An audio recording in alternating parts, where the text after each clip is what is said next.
Welcome to the NCAA Baseball Regionals presented by Capital One. We are in Midtown Atlanta as we have reached our first elimination game of this regional. The UIC Flames get ready to take on the Citadel today as UIC, the Valley champion during the regular season, the Citadel champions of the SoCon tournament.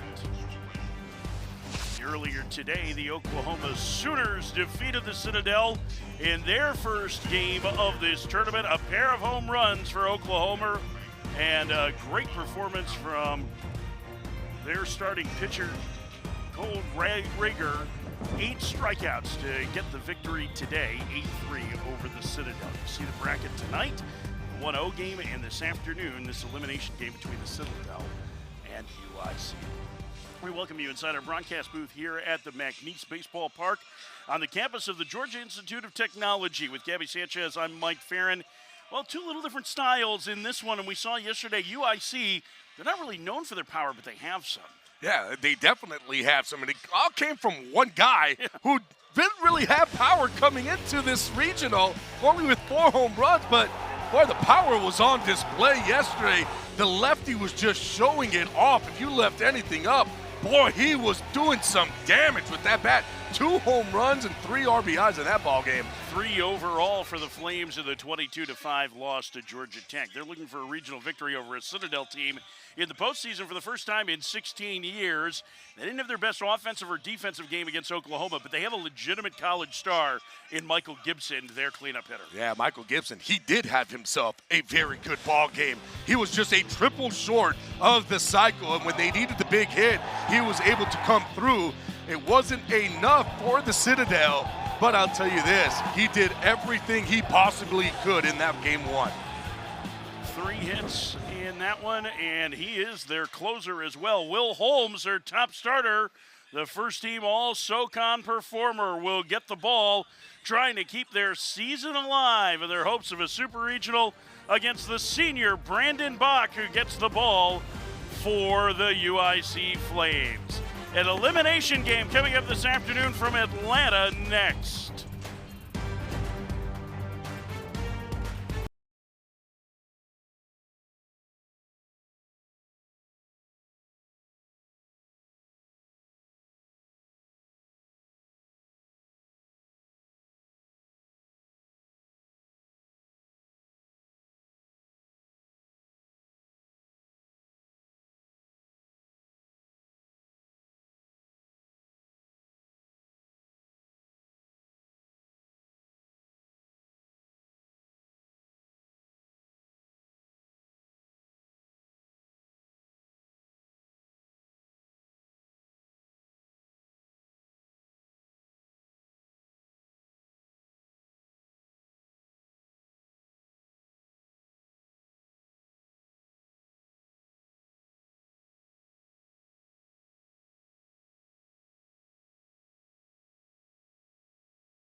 It is a nice warm afternoon here in Atlanta and the Flats in Midtown as we get you ready for this game between UIC and Citadel. And here's UIC's lineup. Will Flanagan had the big game, so I'll give the thumbs up. We give him a thumbs up for his 2-homer performance in the opener against Georgia Tech. There wasn't a whole lot else to cheer about for UIC in that one, allowing 7 home runs to Georgia Tech. And they will have their hands full today offensively with the left-hander Will Holmes, the senior lefty getting the start. He has been outstanding again this season for the Bulldogs. Yeah, he's their top guy, top rotation guy. Really good lefty, very good fastball slider mix. He is a 4-pitch pitcher. It's mostly going to be that fastball slider. A lot of strikeouts on the year, 112 strikeouts compared to 88 in a third innings of work.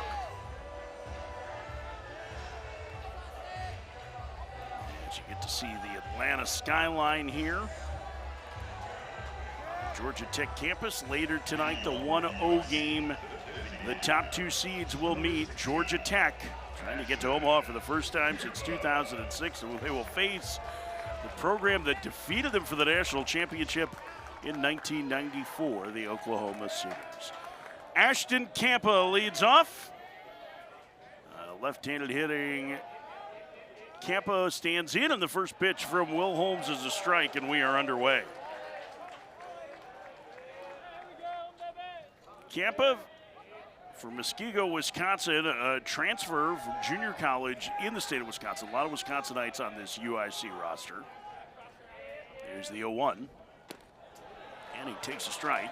It's 0-2. Second on the team in homers, 16 on the season. UIC this year got off to a very slow start. They were just 4-14 to begin the year before winning the Missouri Valley Conference regular season and tournament. Campa fouls it back, and as much as Sean McDermott gave, he talks about pitching and defense being the key, there is power at the top of this lineup. Yeah, there's about 3 guys that can hit the home run, and basically it's all in the top of the lineup. First hitter, of course, is Ashton Campa. He's got some power starting on the top. Now, he didn't get any hits against that Georgia Tech pitching staff in game 1. And he's going to be retired here. A ground out to second, and the leadoff man gone in the UIC first.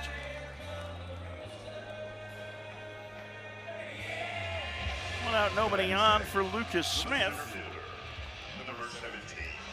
It's Will Holmes making the start. Holmes did not start in the opener for the Citadel, not because they were intentionally pitching off. It's because they used their top arms a lot to win the SoCon tournament. Despite a good RPI of 41, they needed to win that tourney to be able to make the postseason. And both of these teams were red hot coming into the NCAAs as Lucas Smith swings and misses in a breaking ball. It's 0-1. Smith, Chicago area kid from Nazareth Academy. Pair of state titles there. There's the 0-1. And that one lined foul. The count 0-2. What do you think about the All Reds? I like them, actually. Usually, you know, a team that wears the same color top and bottom, but these, they're nice. Do you know what they're called? Or? The color is literally fire engine red. Oh, fire engine red. Yeah, literally fire engine red. The 0-2. And Smith rolls a foul.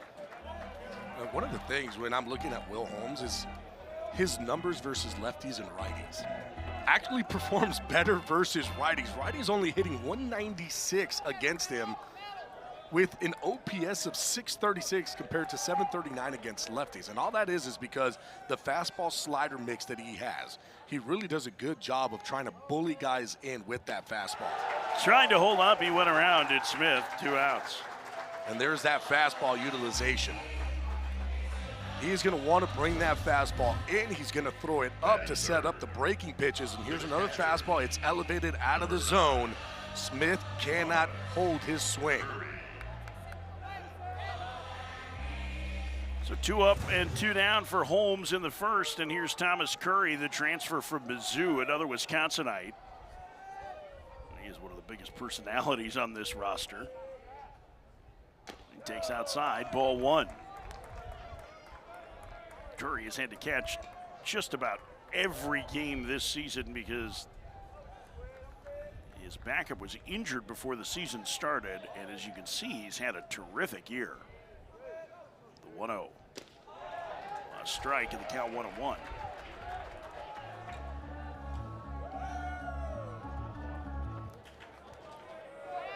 Curry is a strong human being. Very strong. Seeing him in person, there's a lot of girth. 2-1. It looks like he goes out and does arm day every day. Does not miss one. I don't think he missed leg day He either. doesn't miss leg day either. We got squats and arms. That's a powerful human being. Swing and a miss, 2-2. I'm going to date myself a little bit. It's the Craig Wilson starter hit. Do you remember Craig Wilson? I do remember Craig Wilson. That's who he reminds me of. Former Pirates catcher, first baseman. But Curry has real juice. 13 home runs on the season for the right-handed hitter. He waits and bounces it foul.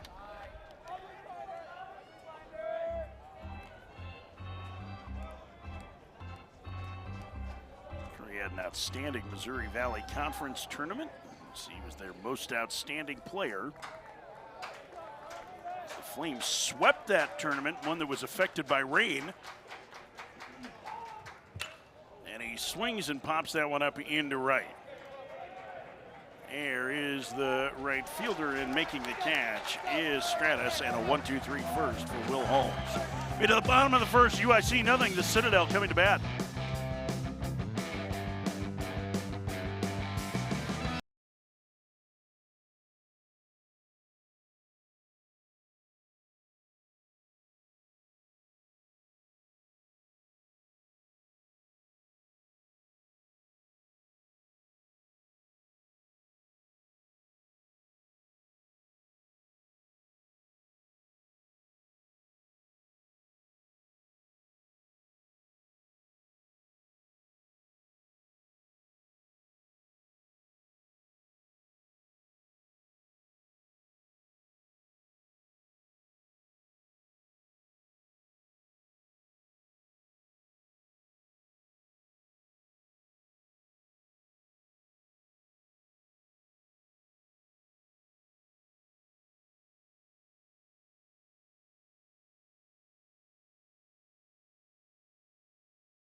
Well, you want to know the confidence that the Citadel has in their right fielder, Stratus?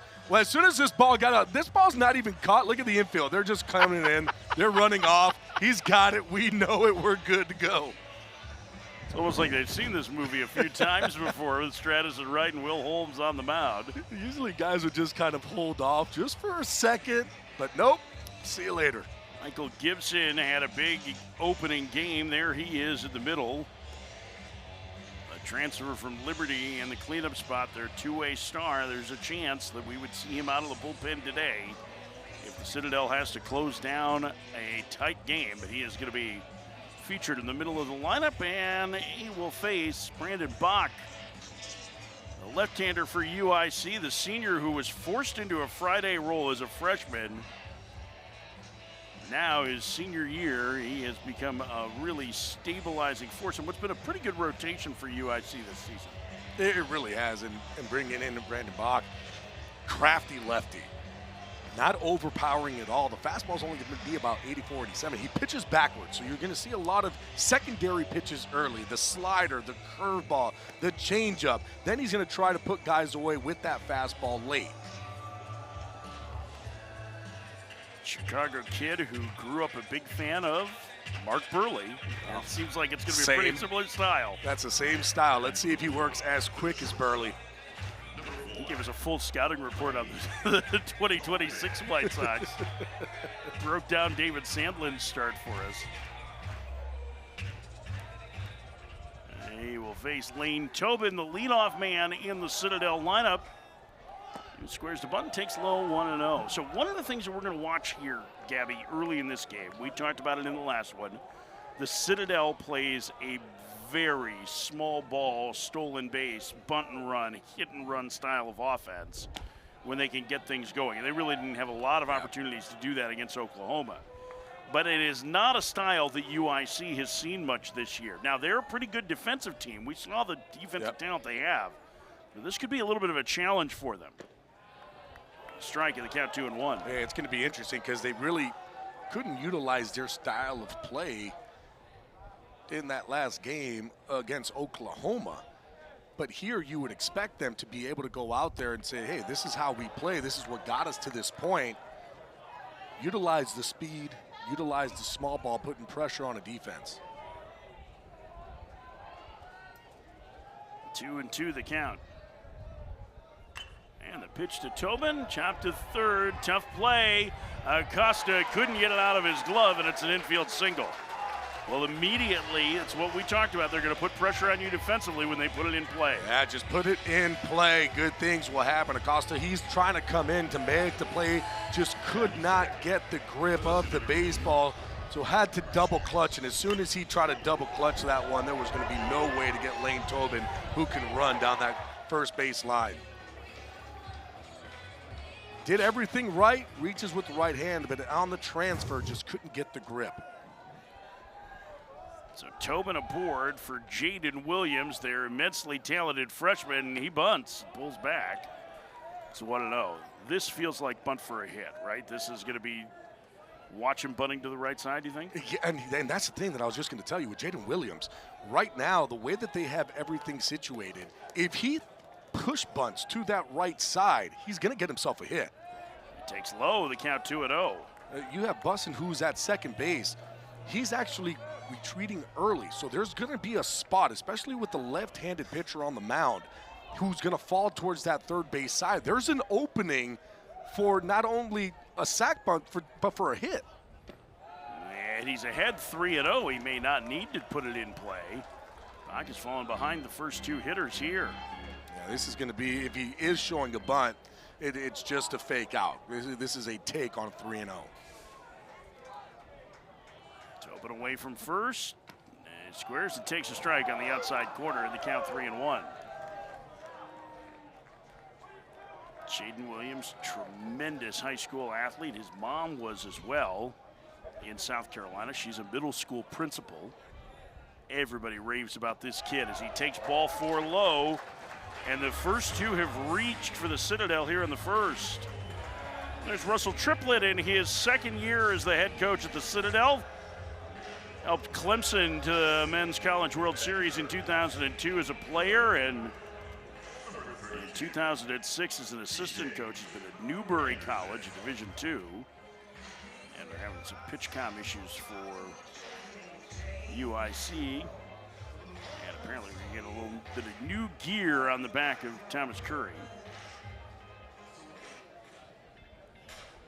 It's not quite pinning the corsage, but it's close.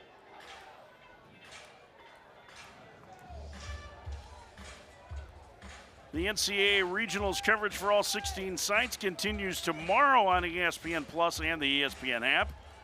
For more information, visit ncaa.com, the home of all NCAA championships.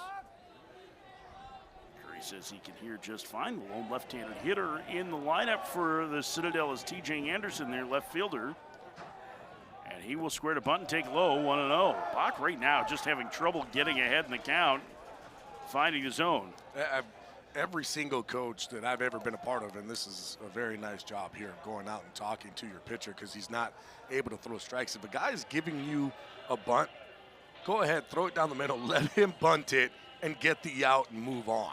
So at this point in the situation, usually when you're trying to get down a sacrifice bunt for a pitcher, you want to try to elevate this ball. So all these balls, in my opinion, should be in the top part of the zone. One, it's harder to bunt those, and two, more tendency to get underneath those balls and bunt them in the air.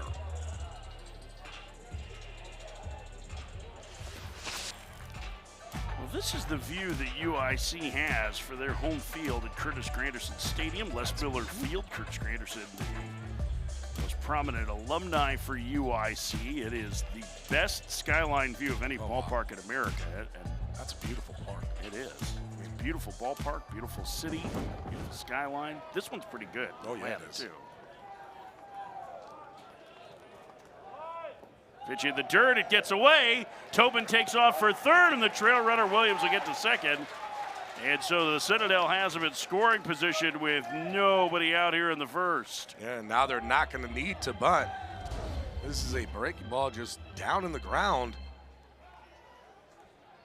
Curry does everything he can, just his body was just a little bit off, so instead of that ball blocking and staying in front, he had to create an angle, and that angle went away from him. Pitch inside, and the count now 3-0, so even after the mound visit, it's a 3-0 count to Anderson. And Michael Gibson, who homered in the first game, waiting on deck.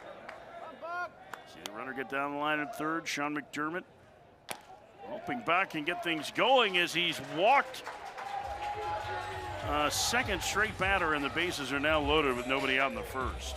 It's going to get to a point here where if you're Sean McDermott, you're going to have to do something where you're going to have to get somebody ready and somebody ready quickly, because at this point Bach just doesn't seem to understand where that strike zone is, especially with the fastball, kind of spraying everything all over the place. And you cannot think that you're going to be able to fall behind to the Citadel. Swing and a miss. Boy, you got Gibson a little over anxious on something off speed. It's 0-1. I'm surprised that you go even swinging at any pitch. I mean, I get it that Michael Gibson's the guy who went 3 for 3 in game one.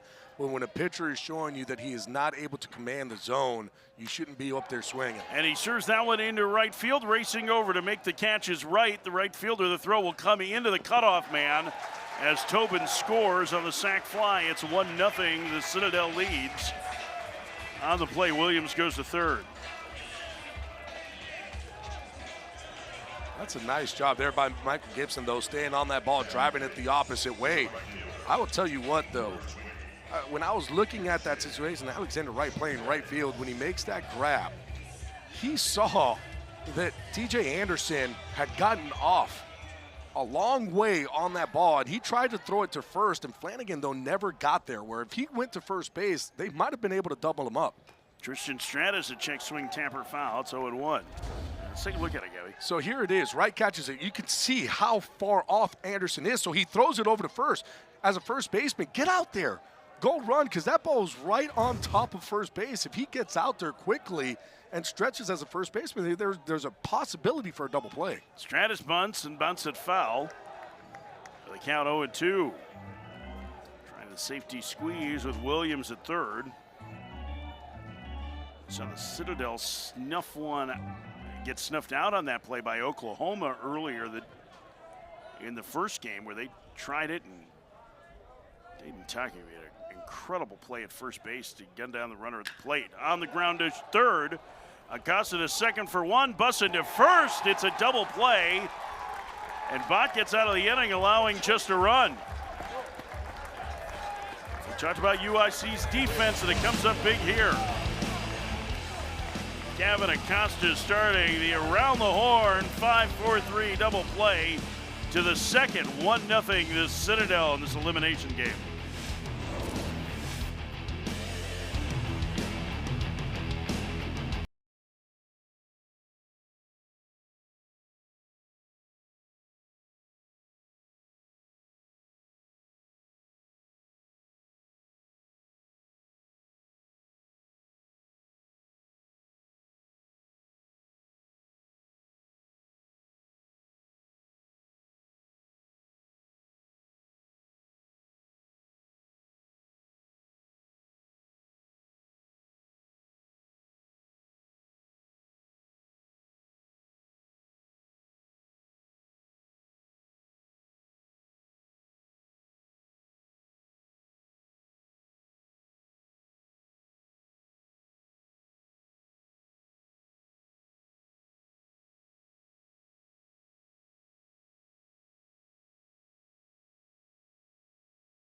UIC trying to pull off what Murray State did last year. Now, Murray State came through the winner's bracket to do it, but you see the last 5 teams in the Missouri Valley Conference to make the Men's College World Series. Wichita State now in the American, Missouri State and CUSA, but the Murray State Racers were there, and it has been a frisky last couple of years for the Missouri Valley Conference in the NCAA tournament as Jake Bussett swings and misses. It's 0-1. Back in 2023, the Indiana State Sycamores hosted a regional and won. They beat the likes of Indiana, I believe it was Iowa, yeah, in that one. Iowa and the University of North Carolina to move on to a super regional where they played on the road at TCU. In 2024, Evansville made a super regional and pushed Tennessee to a Game 3 before the eventual national champions survived. As Bussin behind 0-2 and goes down on strikes on 3 pitches. And then last year, the Murray State Racers were the true Cinderella story as they won Game 3 of a super regional at Jack Coombs Field, eliminating Duke to get their first ever Men's College World Series berth, 5-4 the final score. And Murray State into Omaha, and they hosted this year's Missouri Valley Conference tournament. UIC, the only team from the Valley this year to make it in. There's a little recent history on a pretty good baseball conference as Alexander Wright hits. Now, I know you guys never had problems with the small conference schools when you played at Miami because you didn't have much problem with anybody. I'll tell you what, though, a lot of times, I mean, just like you're seeing with, the Citadel and you see with other teams, the style of play is different that you're not used to, especially when you're playing in the bigger schools. It's a lot more power, and all of a sudden you're playing against some teams where it's like, wait a minute, we're going to have to really use these bump plays and the first and third defenses, and they're putting a lot of pressure on you. So, I mean, it is a different style of baseball. I love that. I mean, we've talked about that before. That's one of my favorite parts of college baseball is that it is not entirely a power game. I mean, listen, as Wright takes a strike, obviously the power and the talent in Major League Baseball is incredible, and it is worth watching to see unbelievable athletes and decision makers play on a daily basis. But there are an awful lot of these student athletes that are going to go pro in something other than sports. Yeah. And yet they can still compete with the big boys. And listen, we saw 4 1 seeds get knocked off yesterday, including the number 1 seed in UCLA. And part of that is because stylistically there's differences. Russell Triplett knew that when he took the Citadel job, that it was going to have to be something that they would focus on offensively. The Valley is more of a high offense league, right? They don't maybe play the small ball to the extreme that the Citadel does. But they have a lot of different ways that they can compete against you. Vidal Colon, scooting up in the box, takes a strike. It's 0-1. Colon, another Wisconsinite on the roster with Wright at first and 1 out. UIC down a run here in the second.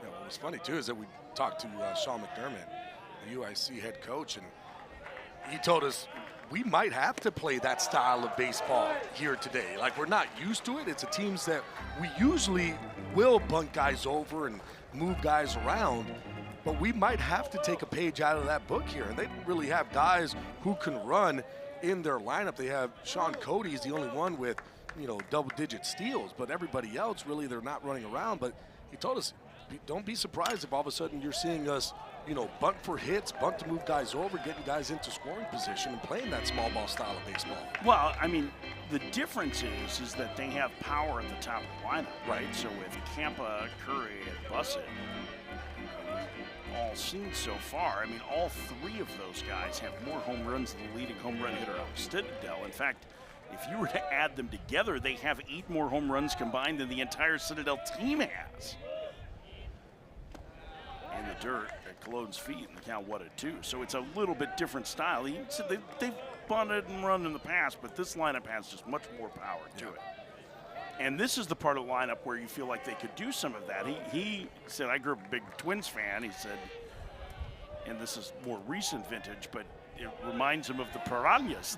That's what Ozzie Guillen, the White Sox manager, called Ron Gardenhire's teams. It would just take little bites out of you.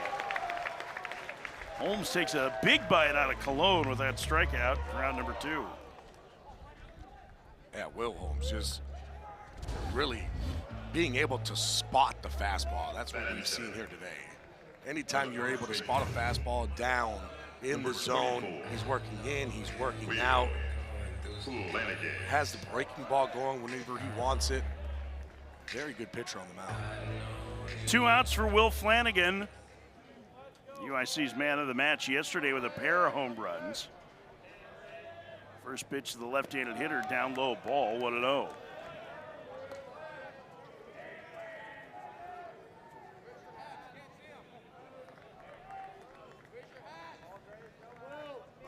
Flanagan, senior, Chicago area kid.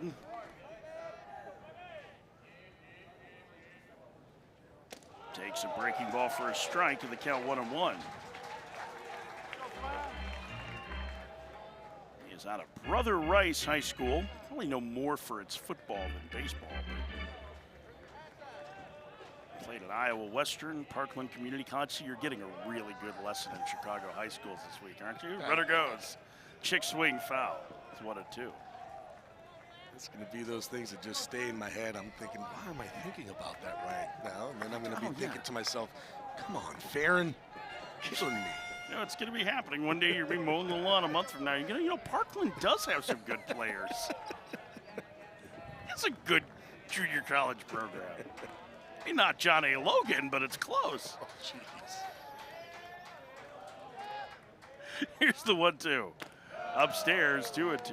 I mean, listen, we already got our geography corrected in the last game on where the wind comes from in Charleston. We found out. Off the Ashley River. So now if we can start locating small liberal arts and junior colleges in the Midwest, you're going to be on a roll. 2-2. Flanagan pops it foul and out of play.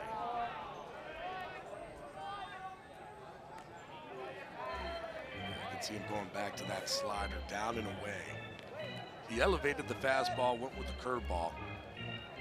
He will throw the curveball to left-handed hitters, but it's mostly a fastball slider mix. See him try to throw that slider, start at the middle and break off the plate away.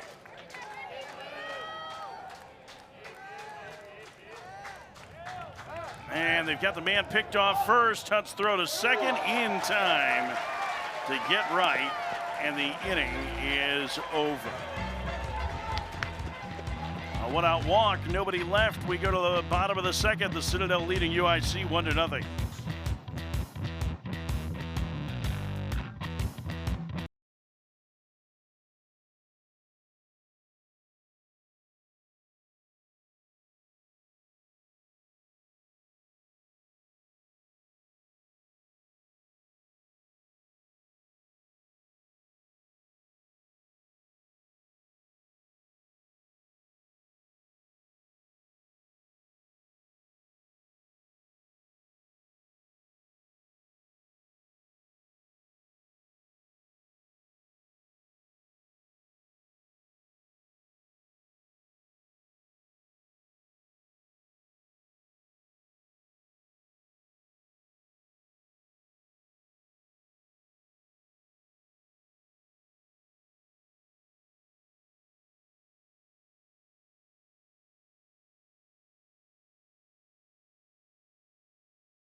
Real fun, just getting started.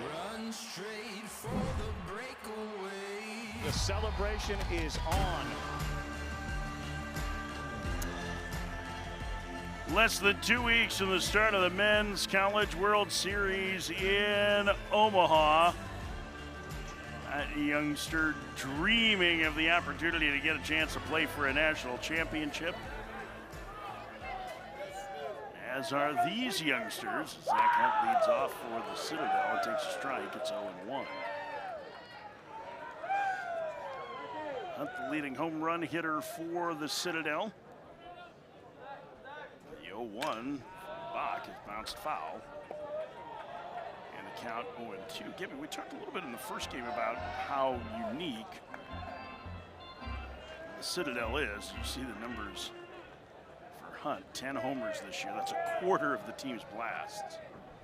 But Hunt, down on strikes, is a junior college transfer, and there are a number of them on this roster. Listen, this is a military school, right? So when you enroll as a freshman, there's a hell week, and you are a cadet, and you have to go through it. You have to be in uniform overall. Like, you have to be one of those people that is committed to it. And yet they've relaxed the rules a bit as the first pitch misses low to Dansky. It's 1-0, 1 out and 1-0 lead for Citadel in the second, where they allowed junior college transfers in. And it was interesting listening to both the transfers and the coaching staff talk about how they have to fit in. As that one misses, it's 2-0. Well, the thing is, too, is that as a junior college transfer, you don't have to go through the hell week that the freshmen had to go through. And a lot of times, of course, you talk to the players and they're like, well, it's not fair that they don't get to have to go through what we did. But apparently, too, when you're looking at this team in the Citadel, is that they talked about that even the transfers, they would come in and kind of go along with the freshmen to see what they were doing and be a part of it as well. The 3-0's a strike. It's 3-1 to Dansky. And that was interesting, listening to some of the guys who were new as well as longtime guys talk about how important it was to fit into the culture. The 3-1s dumped down the right field line. That's going to fall in and rattle into the corner. Dansky on his way to second. He's going to head for third. Here comes the relay, and he is out. He dove past the bag and then tried to dive back into it, but a perfect relay throw. 9-4-5 to get the second out of the inning. I think for Dansky, just got a little too aggressive. Hits this ball perfectly down that right field line, and he was going, as soon as he hit it, he was thinking 3, but as soon as he hit second base, the ball was already starting to come in. That's when you knew this is not going to be good for him. Tries the swim move, can't get there, had gotten tagged before. Costa got him on the way by as Patel takes 2 outs, nobody on, 1-0 Citadel as they bat in the bottom of the second. That one misses. Now 1-1. Now that one you can understand the aggressiveness. You're trying to get to third with less than 2. You don't want to do it with no outs. Back through the middle and a base hit for Patel. Senior leader on this team with 3 hits today between the 2 games. And he's aboard 2 outs. But that's where you have to be able to make that decision, pick up your third base coach and realize, am I going to be able to get to third? And if it's a questionable one, you kind of shut it down. You're ready in scoring position. And really that ball that Patel ends up hitting, that would end up being an RBI and a run scored for your team. I like the aggressiveness, but for me it was just an over-aggression. A little different scenario. I feel like with 1 out, like that's a better chance to take a risk, but you're right. Yeah. I mean, it got to busting pretty quickly. And yeah, these are not teams that have, if they've watched video on each other, I mean, for the Citadel, they had to turn around very quickly. They're probably not super familiar with the other team and how they play defensively. They've read reports and watched a little video, but this is a pretty good defensive team we saw from UIC yesterday. Yeah. They do a really good job of making the routine play, but then, relays and cutoffs, they were very good. They're a sound defensive team. There were a couple of miscues, but they covered a fair amount of ground with surprising range for a Missouri Valley Conference team. Breaking ball strike, and the count 1-1 now to Phillips Daniels, the catcher. Injuries limited him this year. Well, he was back in the lineup for the SoCon tournament and hitting 9th here. Outside, 2-1. Talk to Russell Triplett, the head coach of the Citadel, before the top of the 3rd inning. Patel should be trying to take off here. 2-1 on the ground to second, bobbled by Bussin, stays with it and throws out Daniels, and the inning is over. We played 2, the Citadel leads 1-0. We'll visit with their head coach, Russell Triplett, next.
Citadel leads UIC 1-0 as we head to the top of the 3rd. Russell Triplett, their head coach, joins us now. Will Holmes, I know, is one of the best pitchers in the SoCon the last couple of years.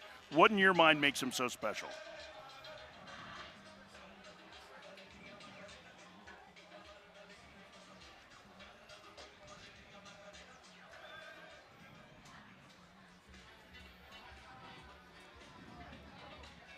On the offensive side, kind of weren't able to really utilize your running game. Is that something that you guys are concentrating here in this one?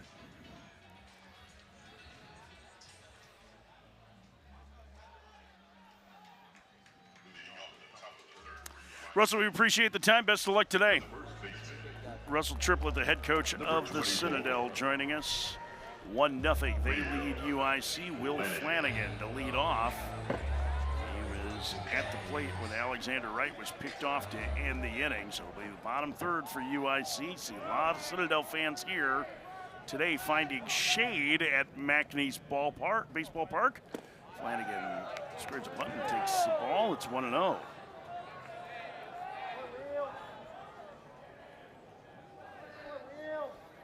Will Flanagan, 2 homers yesterday, as we mentioned. Facing Will Holmes.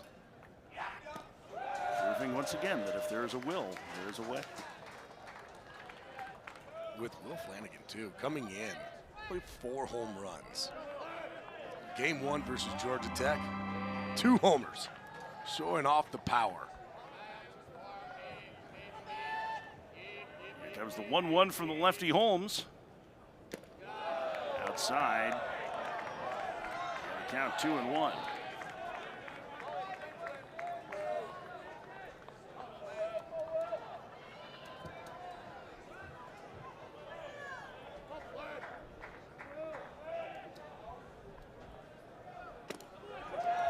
Count evens. Holmes gets back in the count with the fastball, and the count 2-2. You see the glasses on Holmes. It's interesting. He doesn't wear them regularly. We were talking to him about this the other day. That's something that he puts on game day. That one inside, and it hits Flanagan, and the leadoff man aboard for UIC. But the glasses for Holmes, he says, as calm as he is, and he was really chill when we hung out with him, he says, I'm a bit of a tweaker before I start pitching. He's like 90 minutes before the game. He's like, I put the glasses on, and that's when I know it's time to lock in. He's a guy, eat beef, rice, and beans, and let's go. That's what his pregame routine is. And so the glasses, I mean, I guess the glasses make the man, right? Yeah, well, it's like the reverse Superman, right? Superman has the glasses on, he takes them off, he becomes Superman. It's the opposite here. You don't think the cape had anything to do with that, do you? Sean Cody butts a foul. No, it's all about the glasses. Oh, Okay. Just like for you, you're wearing glasses. Not typically wearing glasses, but when you put it on, you're ready to go. It's Well, game time. I think it just means that I'm able to occasionally read the pitch timer this way. So, see? Everybody. No, that's just. I'm gonna put mine on, I too. mean, those are shades Travis Reininger's wearing. He has no problems with his hindsight. He made a great call the first game. Pitch a strike, and the count 0-2 to Sean Cody, the freshman shortstop.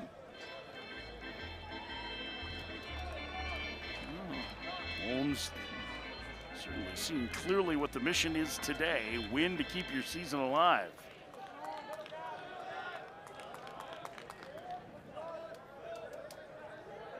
The 0-2.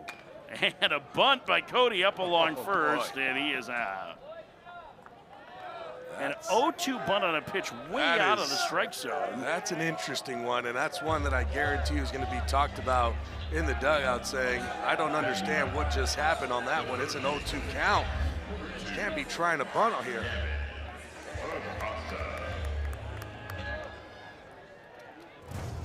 Interesting. Freshman plate appearance. Let's see Sean McDermott coaching at third. Well, I saw Sean McDermott, and he was kind of looking going, wait, what just happened right now? It definitely was not called by him. Is that one of those, if you feel like you're going to hit into a double play, just strike out? Just strike out, yeah. Don't just put the ball in play. UIC still looking for their first hit. Gavin Acosta out of Sunny Slope High School in Phoenix. Takes outside, 1-1.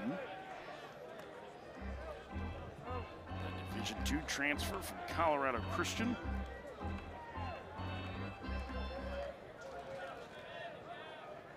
Third baseman, number 9 hitter with a man at first and 1 out, and UIC trailing in the third. Foul back. Gonna count 1-2.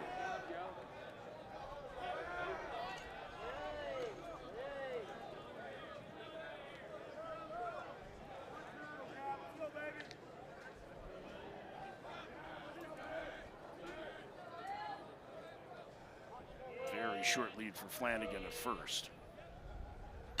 And a liner, leaping grab by Patel. Throw back to first, not in time. Nice play by Aryan Patel, the second baseman for out number 2. Oh, what a nice play by Aryan Patel, going up to steal a base hit. Full extension grab, grabs it, still able to throw it, but I mean, that is just stealing a hit. Really nice play.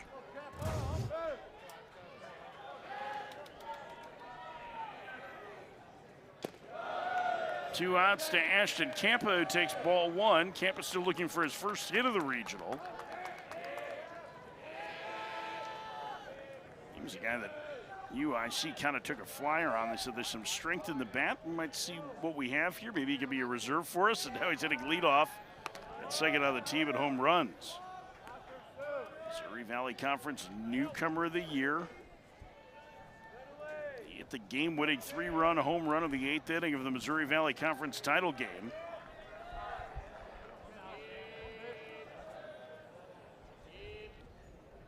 Out of Bryant and Stratton Junior College in Wauwatosa, Wisconsin.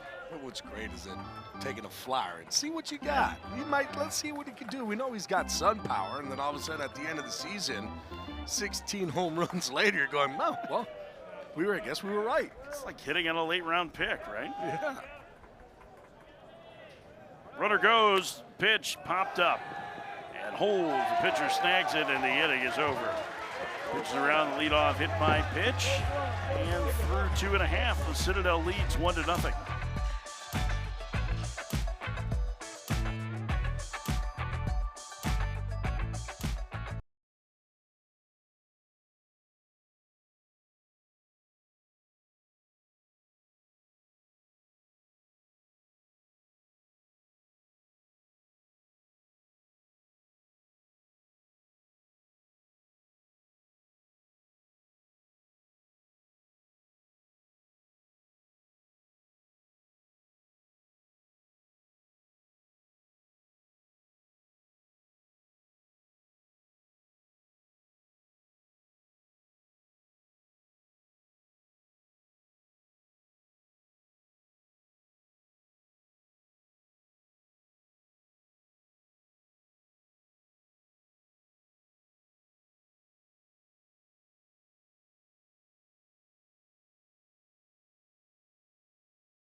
University of Illinois at Chicago trails the Citadel 1-0 in the bottom of the third. Sean McDermott is their head coach, Missouri Valley Conference Coach of the Year. Coach, after a tough first inning, Brandon Bach has started to settle in. What do you see when he's going well?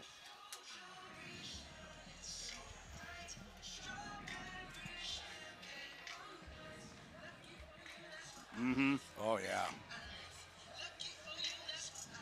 yeah. Sean, when you're looking at your offense right now against Will Holmes, what do you want to see out of them?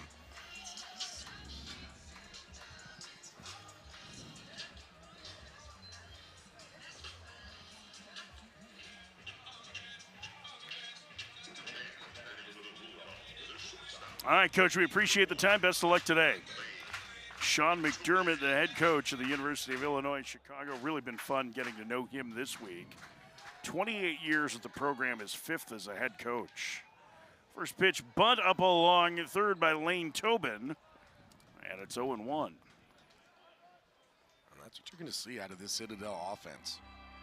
A lot of that, trying to take advantage. If all of a sudden they see that defense is back, they're going to put one down.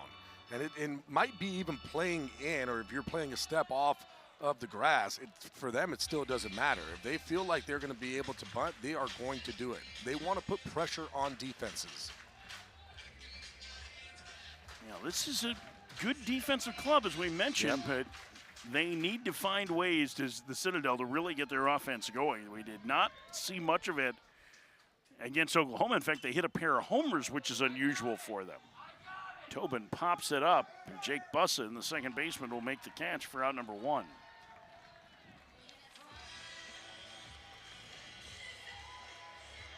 So leadoff man gone in the Citadel third, and here's Jaden Williams.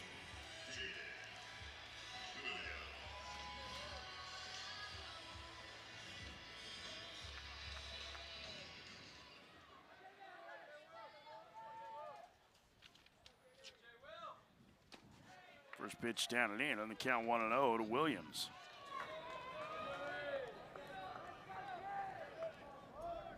Williams, center fielder. Takes low, the count 2-0. Very good speed is not waiting around. Kind of like his idol Mark Burley, he's ready to go. And Williams skies that one in right, fighting the sun. And Alexander Wright makes the catch for out number 2. Sunglasses maybe helping there. Should have cleaned the lenses before he took the field. I think he absolutely did. It is a very bright day, I think, in part because of the way the clouds are, right? Like it feels unusually bright.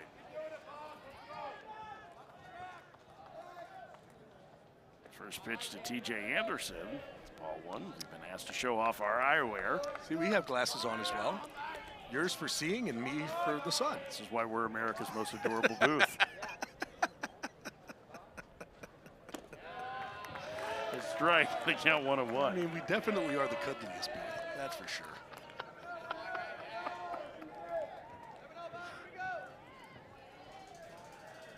If only the rest of our crew could keep up with our adorable nature, Gabby. Into left. It would be impossible. Down the line, Vidal Colon makes the catch. And a very quick 1-2-3 inning for Brandon Bach. We played 3. It's 1-0. The Citadel leading UIC.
couple weeks, we'll be walking across the Bob Carey pedestrian bridge in Omaha to Iowa, and there are some of the opening round stars who are hoping to get there. 4 guys hit 3 homers in a game yesterday, including Alex Hernandez for Georgia Tech, who we'll see tonight in the 1-0 game here in Atlanta.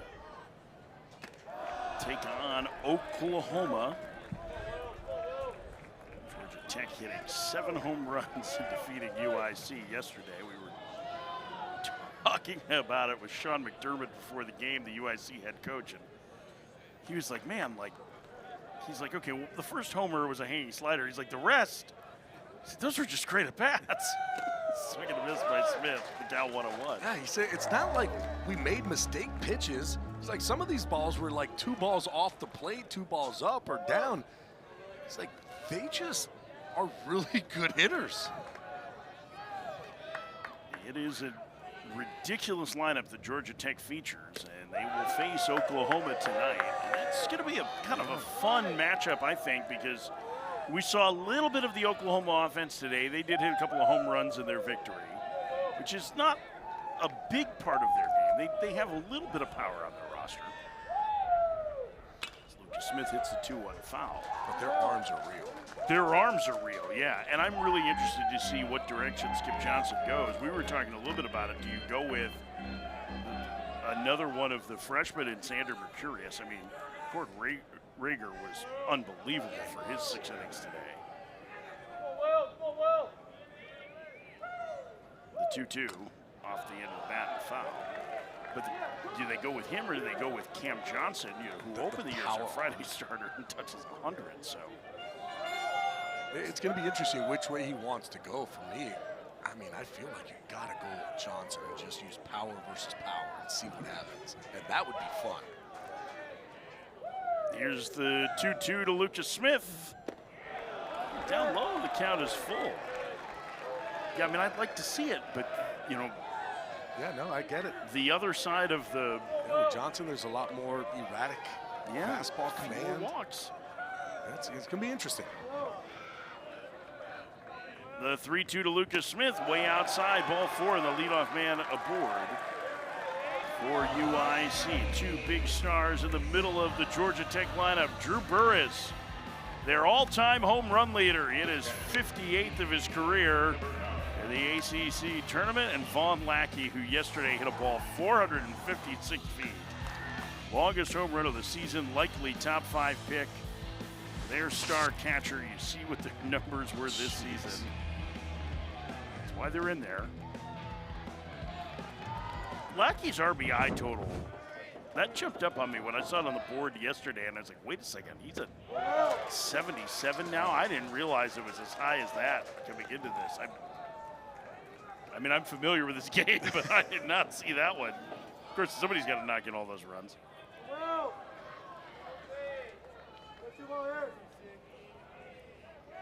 Thomas Curry behind the count, 0-1. He takes a strike, it's 0-2. And here is Vaughn Lackey off the field. I guarantee what, the head coach's stomach turns every single time he sees that one. It's in socks. It's just, carpet. just please don't do it anymore. Down low, they count 1-2. I think this would make James Ramsey a lot happier. Yeah, that one, he says, you can do that all day. Boy, he admired that one. I mean, that baseball's going to end up in a competition for the 3rd running back spot where it landed. Upstairs, did he go around? He did. Curry down on strikes in the first out. Here's where it landed on the football practice field, the Lackey home run. You got to think that that's right around the 15-yard line. So it's like, what, 50 feet past? Oh, it's a long way out there. I guess it's plus an end zone, right? Yeah. So that's, I mean, it stopped rolling there. It's a long way. Here's Jake Bussett. Tying run aboard, pitch down low. Count 1-0. Will Holmes is still not allowed a hit for the Citadel. Anyway, that's our evening game, the 1-0 game tonight. One of those teams will be in the driver's seat, either Oklahoma or Georgia Tech. Swing and a miss. 1-1. And we just got word that the Tennessee Volunteers have been eliminated. They went 2-Q in Chapel Hill. They lose to VCU today, 5-4. Congrats to Sean Thompson's crew, the former VCU player who is the youngest coach in Division I. So congratulations to the Rams, keeping their season alive. They will face the loser of tonight's game at Chapel Hill between the North Carolina Tar Heels and the ECU Pirates, which is a great rivalry. It was not a great day for the ACC yesterday, was it? They went 3-6 overall. Georgia Tech got a win. UNC got a win. Miami. Yeah, Miami. That was a nice victory for them as they rallied late after seeing a lead disappear to beat Troy. Everybody else trying to fight their way through the loser's bracket. Use the 1-2 to bust it. Swing and a miss. Another strikeout for Holmes. It's his sixth. He still is not allowed to hit 2 outs into the 4th. It's just the way that he's able to throw, especially the righty. We talked about it. Way better numbers against righties than lefties. Against lefties, he'll leave stuff out over the plate for them to be able to handle. But against righties, it's a lot of fastballs. He likes to try to bully fastballs in to be able to open up that back foot slider. And when he has both of those pitches working, it's going to be a tough day for the hitters. Alexander Wright takes the ball outside. It's 1-0. He walked in the second.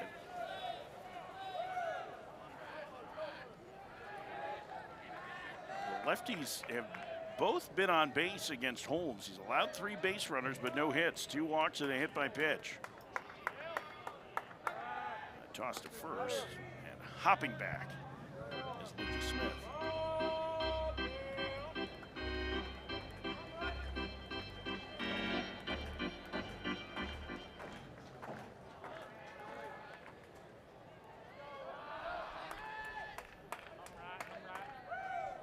The 1-0 runs in off the plate. Count 2-0. Been a super efficient outing so far for Holmes, but he's been effective.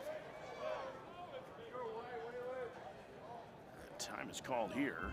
Yeah, you want to average about 15 pitches per inning if you are a pitcher. And that's kind of the number that you want to be at. And being at 64 pitches, he's getting through 4. Not where you want to be, but he is effective. I mean, he hasn't given up a hit yet.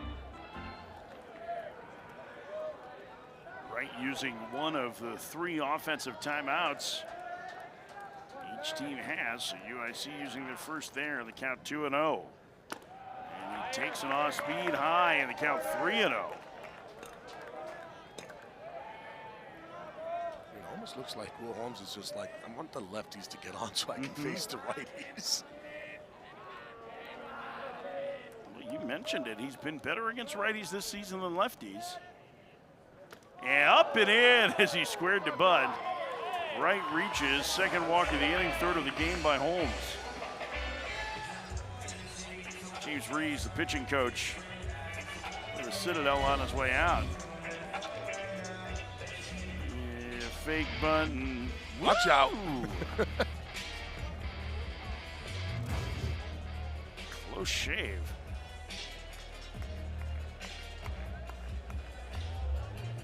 Breather here for Holmes. I would have to think this is a breather as much as anything, right? A little bit longer inning, working for counts. And this is the ace of the Citadel staff. They went into the 7th. He has Andrew Buffkin today, the first game.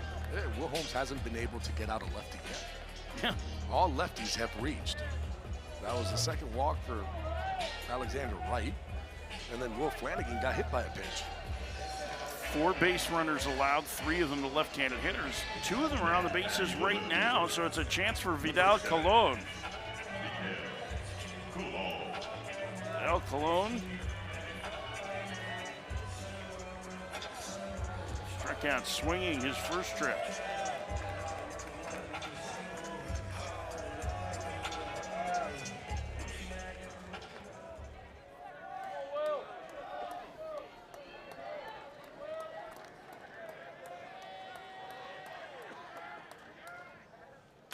swings and fouls the first one back. It's 0-1. A good pitch to hit there and just didn't quite reel it in.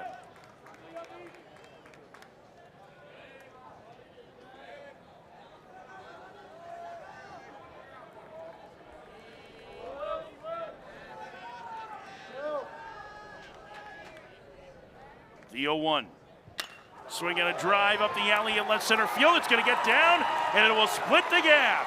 One run is home. Rambling around third is right. He will score. Vidal Colon with a go-ahead two-run double, and UIC leads 2-1.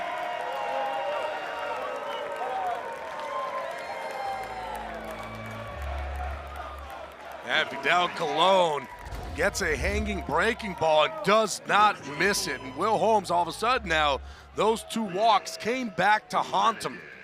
Colon able to hit this ball in the gap. You can see that elevated slider didn't get to where he wanted it to. And Colon hits this one into the gap, 103 miles an hour off the bat, gets all the way to the wall. And because of that,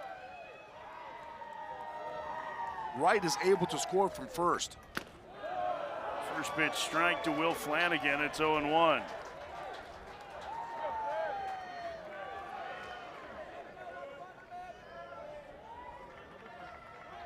As Gabby mentioned, Flanagan was hit by a pitch before in his first plate appearance.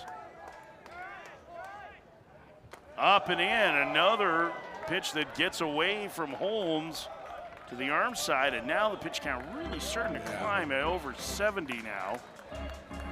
This next one will be 71. 25th pitch of the inning coming up for Holmes.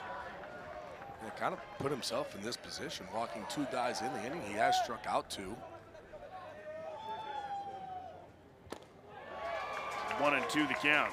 Colon, that was the first hit for UIC in this ball game, and it was a big one. Big double to clear the bases.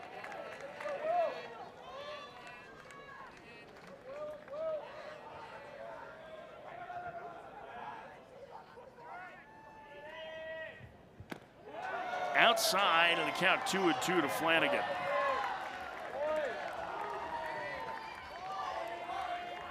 I feel like this is called correctly. From here, it looked like this ball was off, and yes, it was. Bob Howard, our home plate umpire today. 2-2. Foul away. It's one of those easy ones, too, because Daniels is setting up off the plate away. As an umpire, you're seeing where the catcher is set up. And when you're given a target and the umpire can see that that target is already off the plate, he knows that if it makes contact with your glove and you don't move it, it's going to be a ball.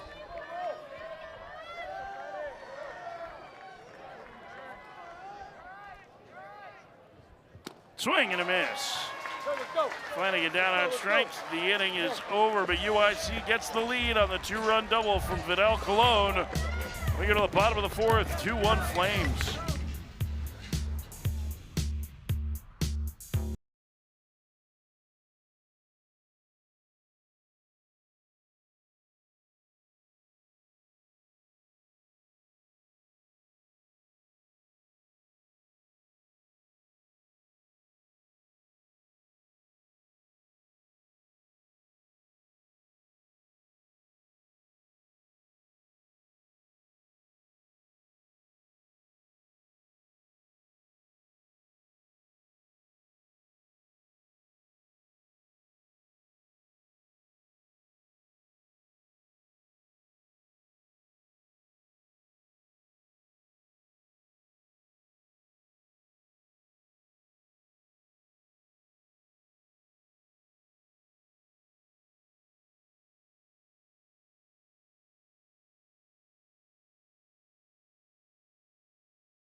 question, the greatest player in UIC history, Curtis Granderson, the three-time All-Star, holds all sorts of single-season records. 2002 Horizon League Player of the Year.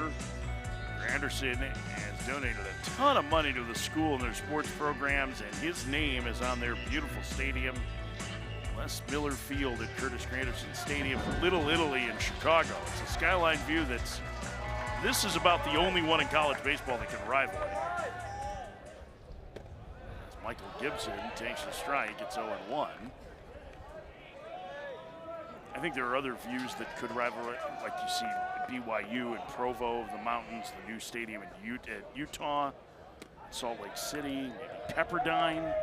You're in Malibu, that's a pretty good place to have the ocean as the backdrop, right? Yep, I've seen that one. In terms of urban settings, Curtis Granderson Field, this are probably 1 and 2. Swing and a miss, Gibson out in front, count 1 and 2.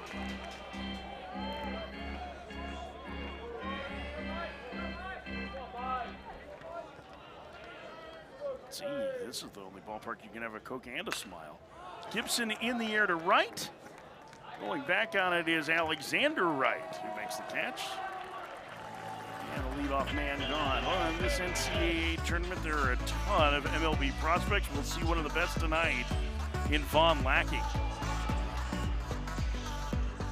Cole Carlone pitched last night for ASU. Kate Townsend should go today for Ole Miss after they outlasted the Sun Devils in 14 innings at Lincoln yesterday. Cam Fluke very well may pitch for Coastal today against Wes Mendez in the so our best pitchers are going in an elimination game, huh? Derby. Well, they kind of saved their best pitchers to face each other, so just didn't think that they were going to be in that game. You know, we talked a little bit about throwing off yesterday. Yeah, it is the matchup, by the way. Coastal has a 1-0 lead over Florida State early as Brandon Bach needs a new pitch communication device. But we were talking about throwing off, and really in a bunch of those places where top seeds lost, it wasn't the pitching that was the problem, it was the offense. Yeah. UCLA didn't pitch off. They didn't have Logan Redmond, but they held St. Mary's to 3 runs. They just scored twice. They had Rock Chalowski as the winning run at the bottom of the 9th. So they had a chance. But flew out deep to center. Looked for a second there that he was going to come through on that one too. We were locked in during the rain delay here on that. That was incredible.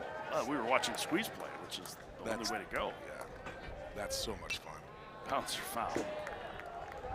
Count 1-1.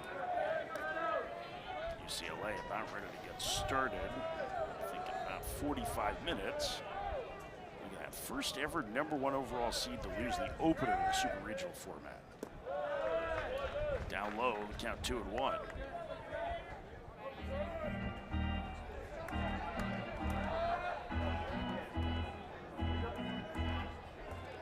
You see the final. Second, interesting there, the second 4 seed to win back-to-back regional openers is St. Mary's. They did it in Corvallis last year against Oregon State.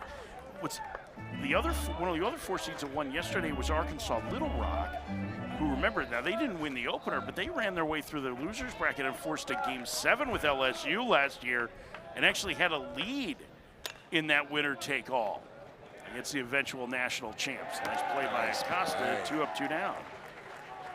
And, you know, the best way to watch all those games is on the aforementioned squeeze play. You can catch all of the game action, multiple games at a time, 4, 5, sometimes 6 if they're feeling really saucy. Can we go to ESPN Plus and watch squeeze play. Can we go 8? I mean, they have gone the Octobox. Yeah, they have. That's a lot. It feels like they can't go to it for very long because it's a lot. Mike Rooney starts vibrating like a child on a sugar high. Oh, it's 8. Can't believe it. Too much of a good thing. In the air to center by Zach Hunt. Going back on it is Lewis at the fence. He leaps and he's got it. Lucas Smith hauls it in, and a 1-2-3 inning for Brandon Bach.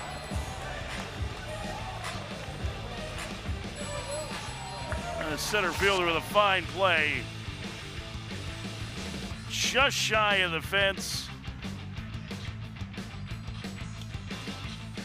And UIC with a 1-run lead to the 5th.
Welcome back to the NCAA Baseball Regionals presented by Capital One. In Atlanta, this is the first elimination game in the Atlanta Regional. The Citadel making its first appearance in a regional since 2010, trailing the 4 seed, the UIC Flames 2-1. UIC in its first regional since 2019. Sean Cody takes a strike. It's 8-9-1 due for UIC. The winner stays alive tonight. The 1-0 game, Oklahoma and Georgia Tech. Georgia Tech trying to go 2-0 in a regional for the first time since 2010. You know, they haven't even been to a super regional since 06. That was the last time they went to Omaha. Isn't that hard to believe? And think about all the great players. I mean, you would have, let's see, 05 was your draft year, right? Yeah. So you just missed that 06 team. You saw a lot of those. Oh, I mean, they had some great players. Even guys who were in the big leagues. Michael Owens is one of them. Mm-hmm. Great two-way player. Oh. I mean, he was a monster.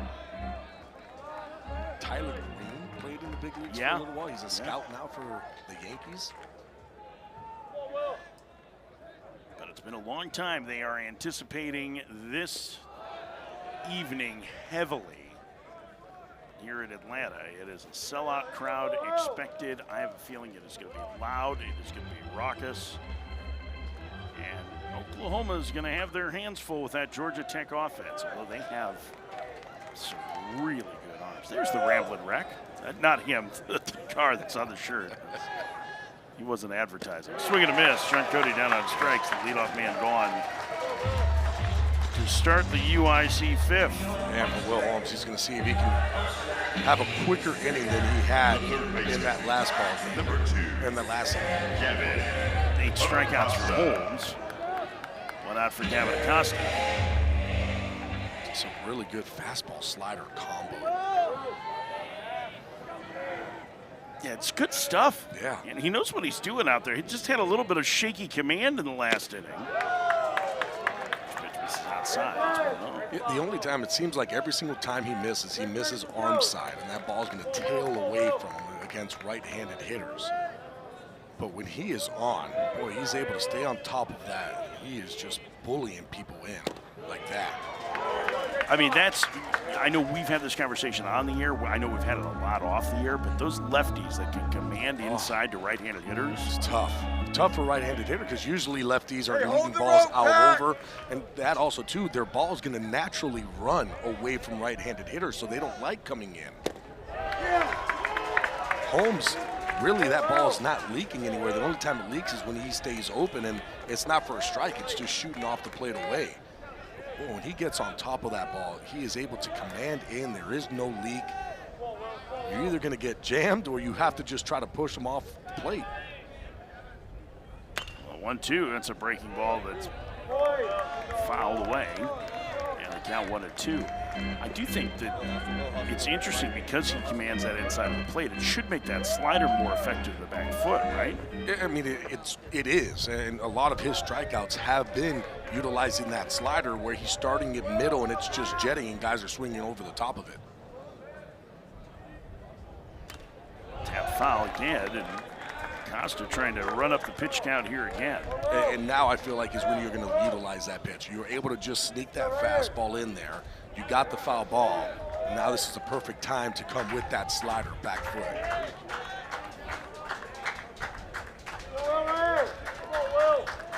Here's the 1-2. Ooh, tried to freeze him with the fastball, just missed in. 2-2. Good idea. I don't think anybody was expecting that. No. Hey, that's the thing. When you're able to control that inside part of the plate and you are just consistently in there, hitters, you have to pick and choose what pitch you're going to swing at. Foul back. Ooh, hung a breaking ball, and Costa just had to fight that off to stay alive.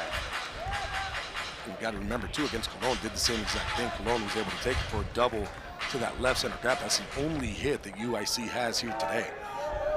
A couple of walks in the fourth inning ahead of it have allowed them to take the lead. They're up 2-1 in this elimination game in the fifth inning. Just missed. The count is full. Slipped out of his hands.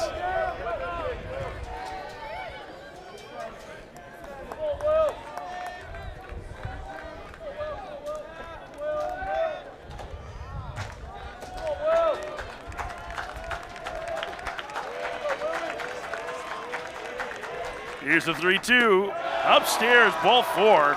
Acosta fired up, and that was a heck of an at-bat from him. He down 1-2 and had to fight off a pitch. Made the really good take 1 and 2, and then draws the walk.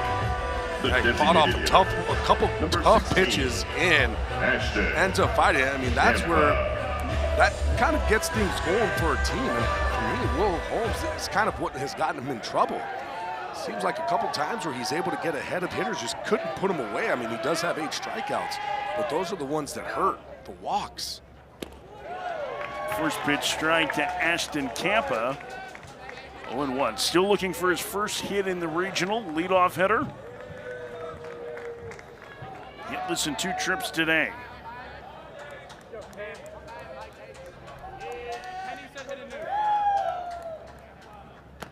Outside, 1-1. Holmes approaching 90 pitches, and there's starting to be a little bit of stirring in the bullpen for the Citadel. And for all the things we've talked about the Citadel offense, I think coming back from big deficits is not going to be one of their strengths because they lack power. Well, they're a team, though, that can make things happen. They can get guys on, they move guys around, they can put up runs quickly. But you're right, it's the power that they're not really known for. Just if you can't get that one big blast, it makes it really difficult to erase multi-run deficits. 3-1 the count to the leadoff man Campa. 16 home runs on the season. Costa from first, the pitch. Outside, ball 4. Back-to-back walks, and now 4 in the last 2 innings for Holmes, and 5 in the game. Yeah, this might be a time to come out and just talk with Will Holmes. He is your veteran leader. He is the guy that you trust in, but sometimes you just got to go out there and kind of reset the mechanism. Get him into that right frame of mind of saying, hey, we need to calm down right now, slow heartbeat. See Russell Triplett looking at his notes, the head coach, and we are getting a mound visit here, at least from the catcher, Phillips Daniels. As action continues in the bullpen, Zane Davis, the senior right-hander, getting loose. Yeah, right now I'm looking at Russell Triplett in the dugout. He's kind of patting, looking at Will Holmes going, hey, you got this, let's go.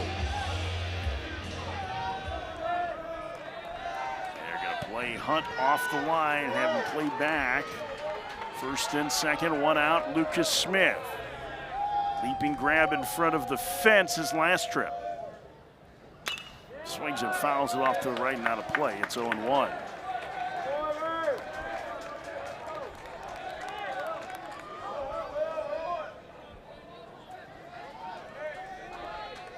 A junior hitter who fell in love with baseball as a kindergartner.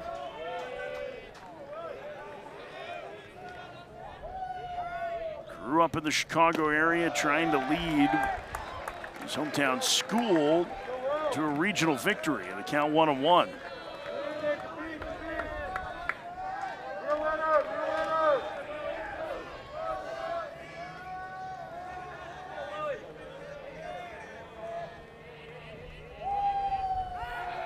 Pickoff play to second, and the ball gets away, but not far enough for Acosta to get on the move.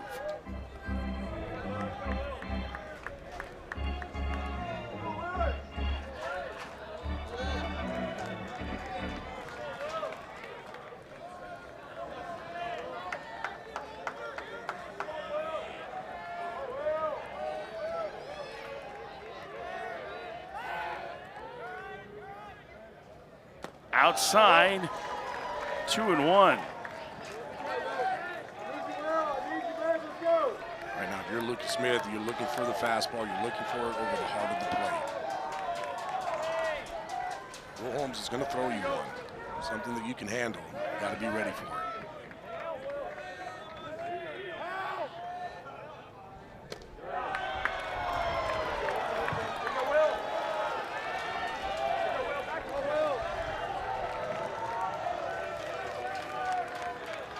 Balls and a strike now to Smith.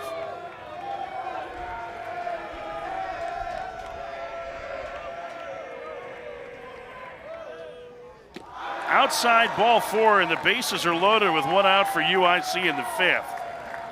Walk number 6 by Holmes, and a chance for the Flames to take control of this game as they have one of their top power hitters, Thomas Curry, coming to the plate. 6 walks ties a career high for Will Holmes. You got to go get him. And James Reeves is thinking along the lines that you are, the pitching coach for the Citadel, heading out to the mound. 97 pitches. You can see he's been struggling right now with his command. Saw it in last inning, and then this one doing the same exact thing. Started off good against Sean Cody, was able to get the strikeout.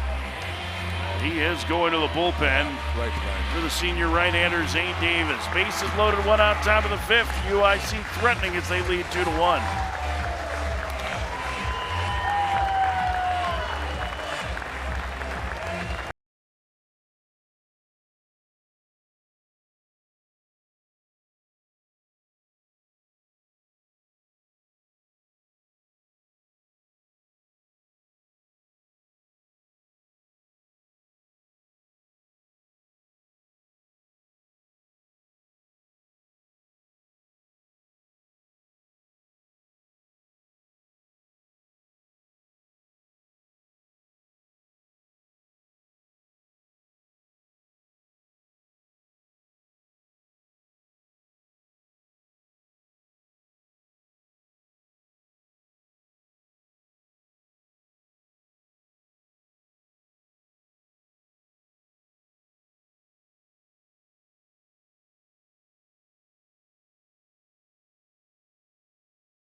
going to look as good for Will Holmes, but he showed why he's a real pro prospect. I mean, look, it's a good fastball slider mix combo that he has. You're going to end up seeing him pitch in the next level. He should be pitching in pro ball. He has the stuff. 8 strikeouts on the day. You could just see in the last inning and a third, he just got tired. 97 pitches he ended up throwing, and just body fatigue ends up catching up to you. He's just leaving those pitches over, couldn't really command the fastball. But that is a power arm and a guy that you can see pitching next level. It's something they were concerned about. It's why they pushed him back to today, because he pitched so much last weekend. Zane Davis on. First pitch to Thomas Curry, foul back and out of play. 0-1. Transfer a year ago from Florence Darlington Tech. South Carolina native, very good ERA, but not a lot of strikeouts. He could really use one here with Curry up and the bases loaded. 1 out, 13 home runs on the year for Curry as he takes. Now Curry is a double play potential.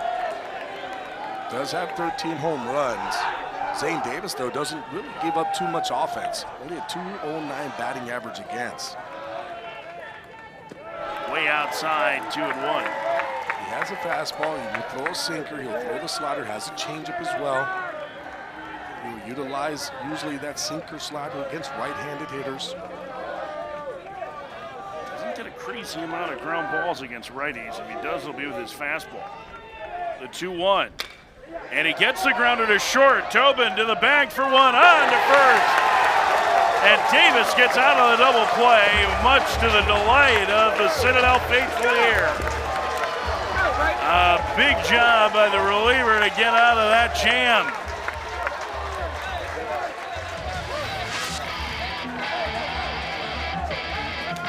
Six, 3, double play, inning over.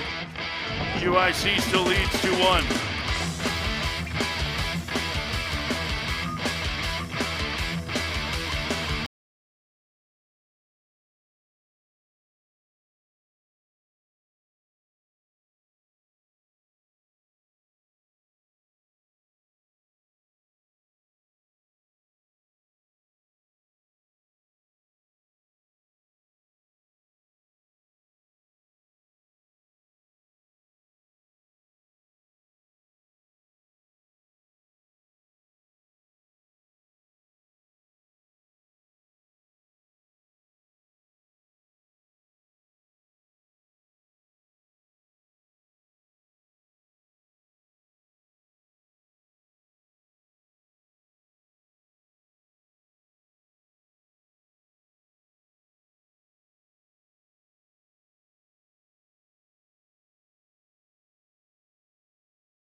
It's a home for NCAA college baseball regionals for around-the-clock multi-game coverage. Scan the QR code on your screen below.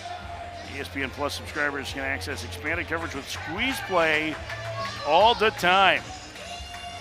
Chris Budden, Mike Rudy, Chris Burke hanging out this afternoon. Matt Schick will step in for KB tonight. And they will continue to monitor as we go from the elimination games to the 1-0 games.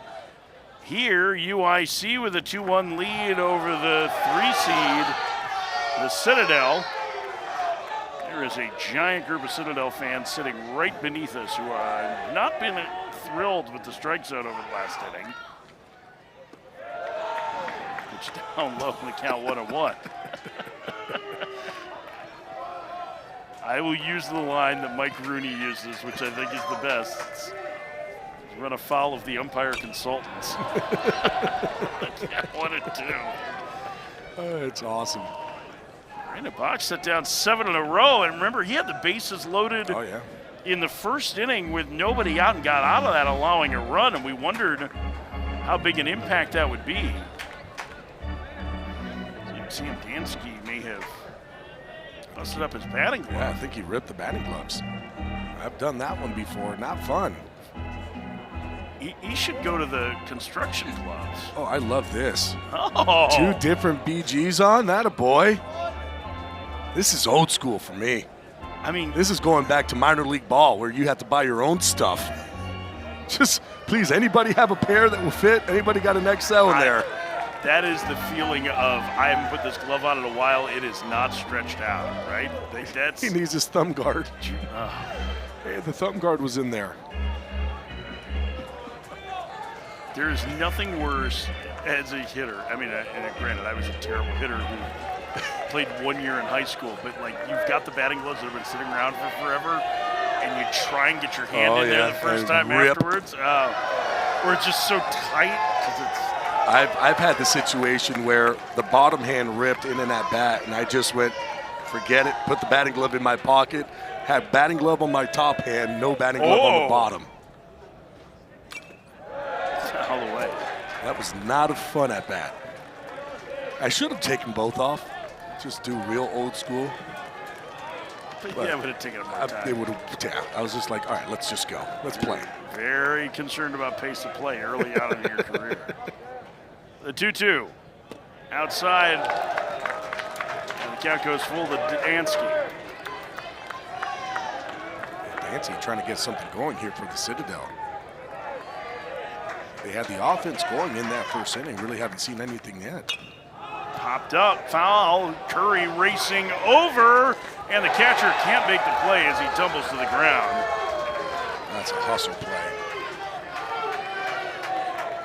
He had a long way to go on that. It was not a very high pop-up. That's not an easy play. Yeah, he hit that ground hard, too. I mean, that was full force, sprinting as fast as he could. This is straight sprint, trying to go down, understanding where he's at, and he hit the ground hard. He's 6 feet 225, so that's a big man going to the ground. It just almost looked like he lost his footing. He was ready to hit his head there. Yeah, that's what I thought, too. 3-2 again. That one to the left side, and he'll get through. And the leadoff man aboard for the Citadel in the 5th. Snaps a string is 7 in a row, set down by Bach. A new life and a new batting glove work out for Dansky. Yeah, he's going to be having two-tone batting gloves from here on out. Any hitter is a superstitious hitter. Now is like, well, I guess this is how I play for the rest of my career from now on.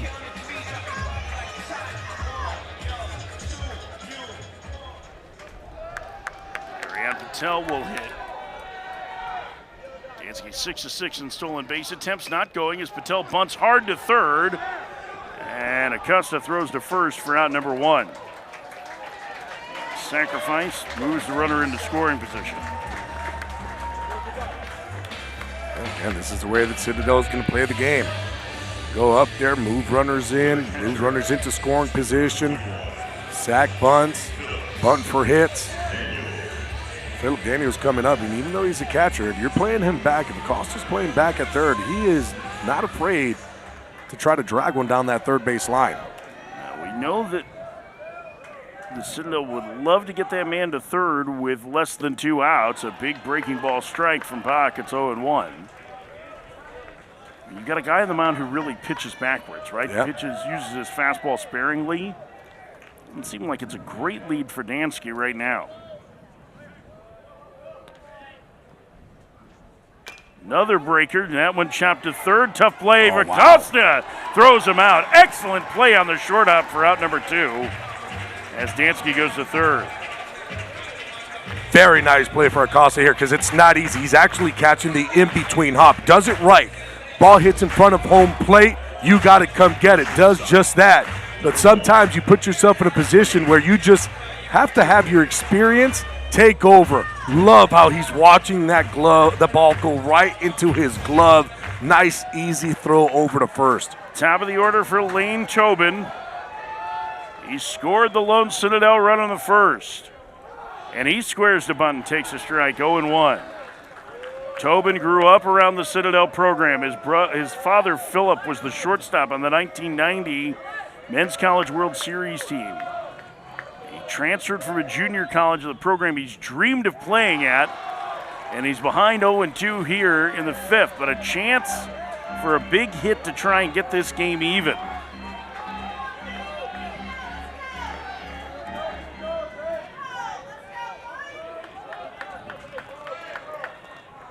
Box 0-2.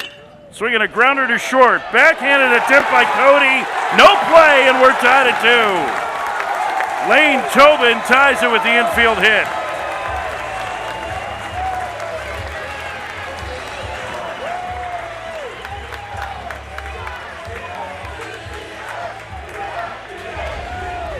All right, his Pops is going to be happy. A big-time hit with 2 outs.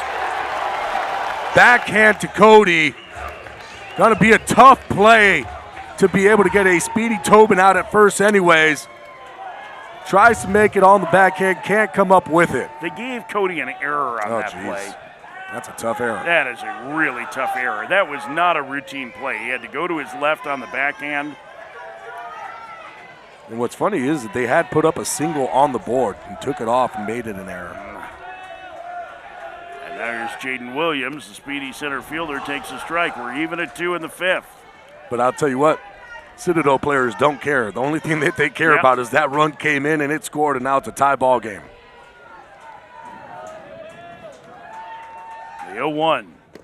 Ooh, Williams really fooled on that breaking ball. It's 0-2. Used the curveball effectively in this inning. See Russell Triplett stay in, try and get backside. Or something like that. Swinging a foul at the plate. All started with the second life for Dansky. Bach, too, loves to throw that elevated fastball. It's not hard, right? It's 86, 87 miles an hour. But when you're throwing breaking the balls early, that 87 miles an hour is going to look like 92 to a hitter. Runner goes, pitches the ball. Throw by Curry on the bag, but not in time. Tobin steals second. Good, strong, accurate throw by Curry, but this was a steal moving first move. He's off and running. He had a great jump. Curry made that really close. He got rid of that ball extremely quick to second. 1-2 called, strike 3. Williams down on strikes. That's the second strikeout for Bach, and the inning is over. But the Citadel ties the game. We head to the 6th. UIC and the Citadel even at 2 in this elimination game.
Game today, top of the 6th, UIC of the Citadel tied at 2.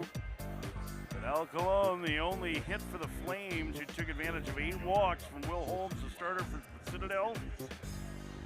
Citadel tying the game on what was ruled an error on Sean Cody at shortstop. You got to stay hydrated on a day like today. It is very warm in Atlanta. Winner stays alive and will face the loser at tonight's 1-0 game between Georgia Tech and Oklahoma.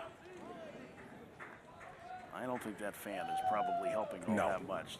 You gotta get it going more rapidly than that. And as Jake Bussin, the leadoff man, hit by a pitch to start the UIC sixth. Bussin was not moving at all on that one. He saw that ball coming at him, and right away was like, well, I'm going to be on first. Look at how he doesn't just move. Just, yep, there we go. Thank you. I'll make my way over to first. Take a dose. Go ahead and run aboard to start the sixth inning for UIC. Alexander Wright. And he will butt. The only play for Dansky is to first, and the sacrifice successful. Well, we saw small ball for the Citadel in the bottom of the fifth. Plate the tying run. Can UIC take the lead with a similar strategy? I love how it goes against all analytics. And of course, like now baseball is so analytically driven, where they're like, you never bunt a guy over from first to second at all. First and second to third, yes, with no outs, but never with one out. But I love this style of baseball, of getting the guy into scoring position. Check swing, no swing. It goes back to just old school style of baseball. The small ball game, the hit and runs, the bunts, the moving the runners over from second base with no outs. I mean, the problem is the reason it went out of vogue is it isn't as effective as Right. you think it would be. It's That's very the problem true. is that the run expectancy at man at first, nobody out, is higher than man at second, one out. That's a long run and unable to get there.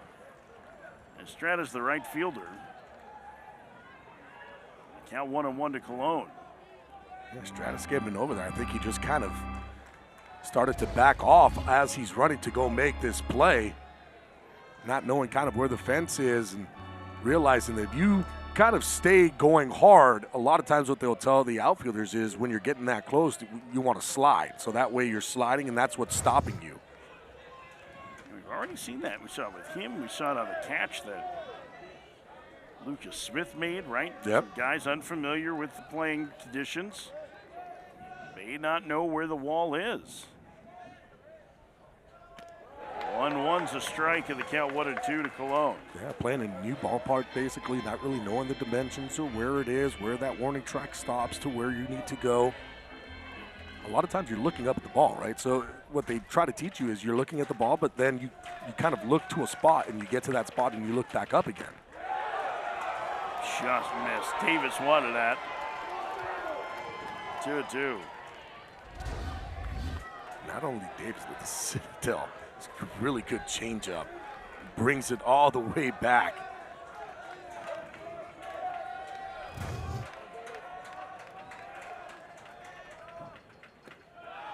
Count goes full now to Cologne.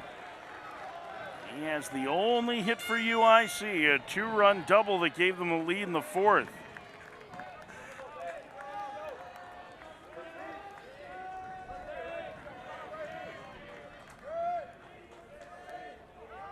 The 3-2. Fouled away.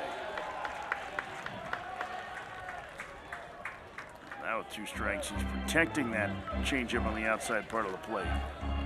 It's kind of like his last at bat, just fight until you get a mistake. They are giving him the whole entire, basically, right side of the field. Patel really playing up the middle. There's a lot of space if you're able to just stay back and drive the ball the opposite way. 3-2 again, bounce foul.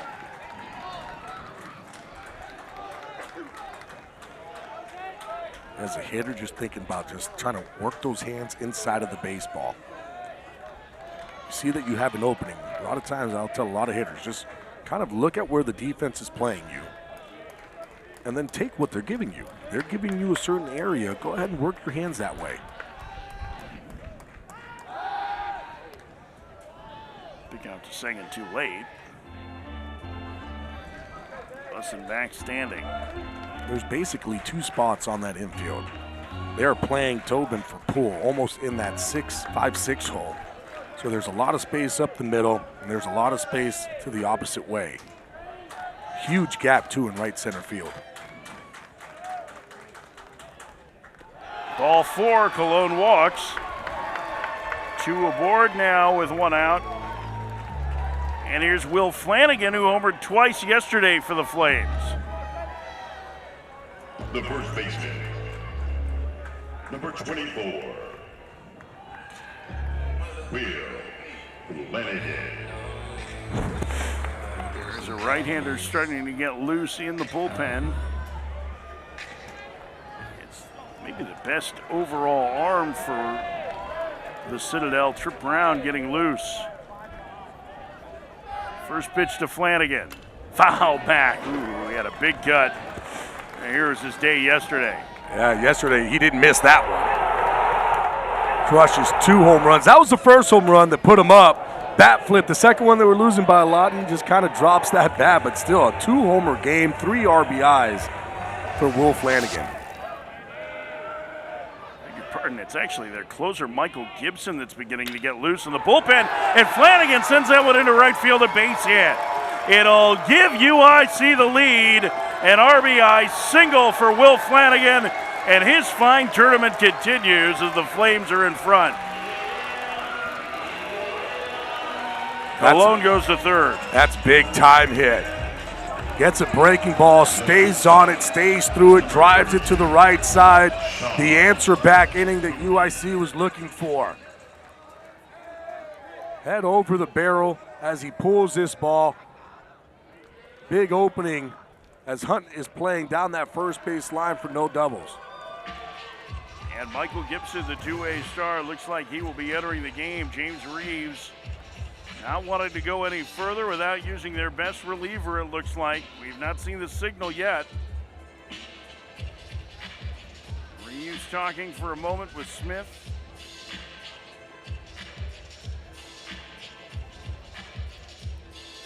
Waiting as long as he possibly can. He's getting a little help. Sean McDermott talks to the home plate umpire. And we'll tell you about the new pitcher for the Citadel in a moment. UIC with the lead and threatening for more in the 6th.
In 1994, Oklahoma and Georgia Tech played for a national championship. Jason Veritek, Nomar Garciaparra, Jay Payton led Georgia Tech into that finals against the Sooners. But that game was all Oklahoma, and they were more than okay at a 13-5 win.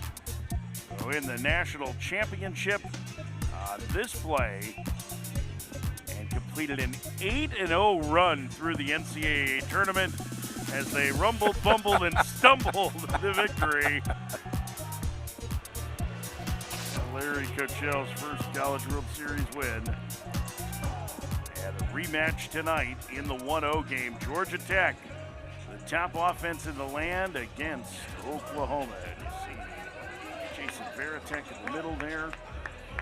There's a great Danny Hall on the end, the legendary coach who retired after last season here at Georgia Tech. Michael Gibson is on, their two-way star. The relief ace who is the most outstanding player in the SoCon tournament. First and third, one out, 3-2 UIC. Sean Cody squares the bunt, takes a pitch low, back pick to third, and not in time. Good thought by Phillips Daniels because Cologne was way down the line. And not only that, Daniels picking this ball. Didn't try to block it, went, picked it up, and right away knew that he was coming up to fire. Very close play at third. Very nice play by Daniels. Cody, remember, tried to bunt with 2 strikes earlier and was out. Showing bunt early now. Tried a little butcher boy there, but takes a strike. It's 0-1. What's crazy to me is usually in those type of situations, the third baseman would start to come in, but he stayed back. It's almost like he knew that the bunt wasn't going to be on. But this is a situation where, if you're UIC, you're kind of looking to see if you could score one here.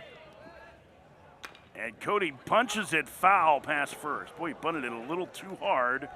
Maybe trying to do too much in that spot, Yeah, Gavin? trying to do way too much on that one with the Hunt is coming in too. So as a hitter, we talk about what is the defense giving you? Well, guess what's not giving you? Dansky, he's staying back. All you're trying to do is just get this ball down. Yeah, you want it to go to first base because they're holding on the runner, but this is a team that understands how to play this style of baseball. They're going to come crashing in. Don't be afraid to just put one down that third base line. Third baseman staying back, trying to keep the runner Cologne close. Cody bunted it on his own with 2 strikes before. He doesn't hear. Tapper back to the mound. Gibson has it. His only play is 2 first for out number 2 after he holds the runner at third. That's a very nice play by Gibson, coming in quickly to make the play. Not only that, right away checking back Cologne at third. This ball gets hit straight up, comes in. Look at him, check Cologne at third, sees he's not coming, get that ball over to first.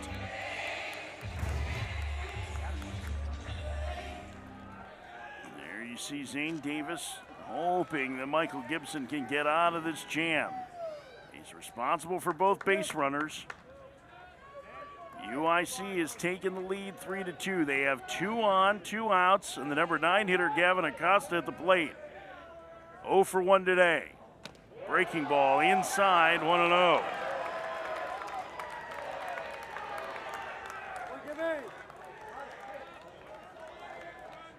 UIC has had some opportunities in the last couple innings to take control of this game. It has been a battle. Fouled away, it's 1-1.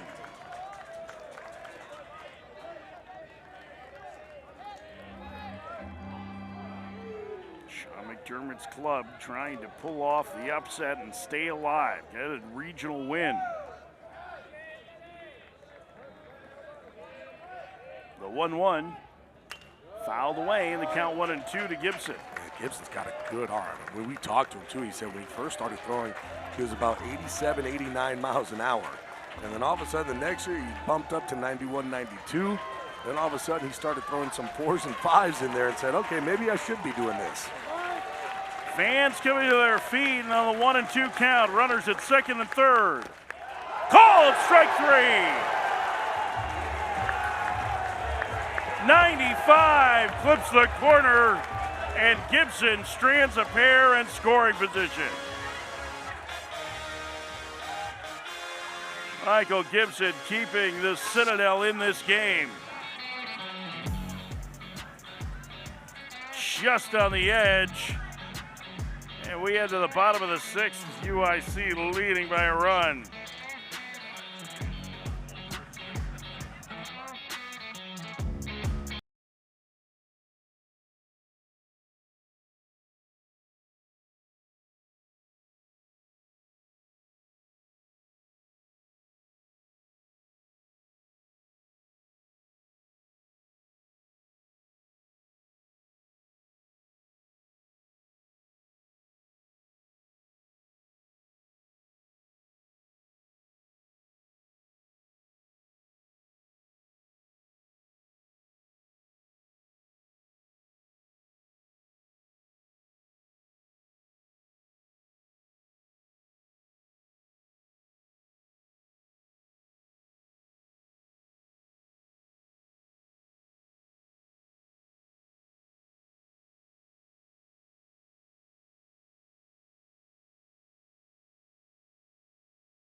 NCAA regional coverage for all 16 sites continues tomorrow on ESPN Plus and the ESPN app. For more information, visit ncaa.com, the home for all NCAA championships. Yeah, it's that kind of day. Get your shirt off. Party. It's tarps off. Junior edition.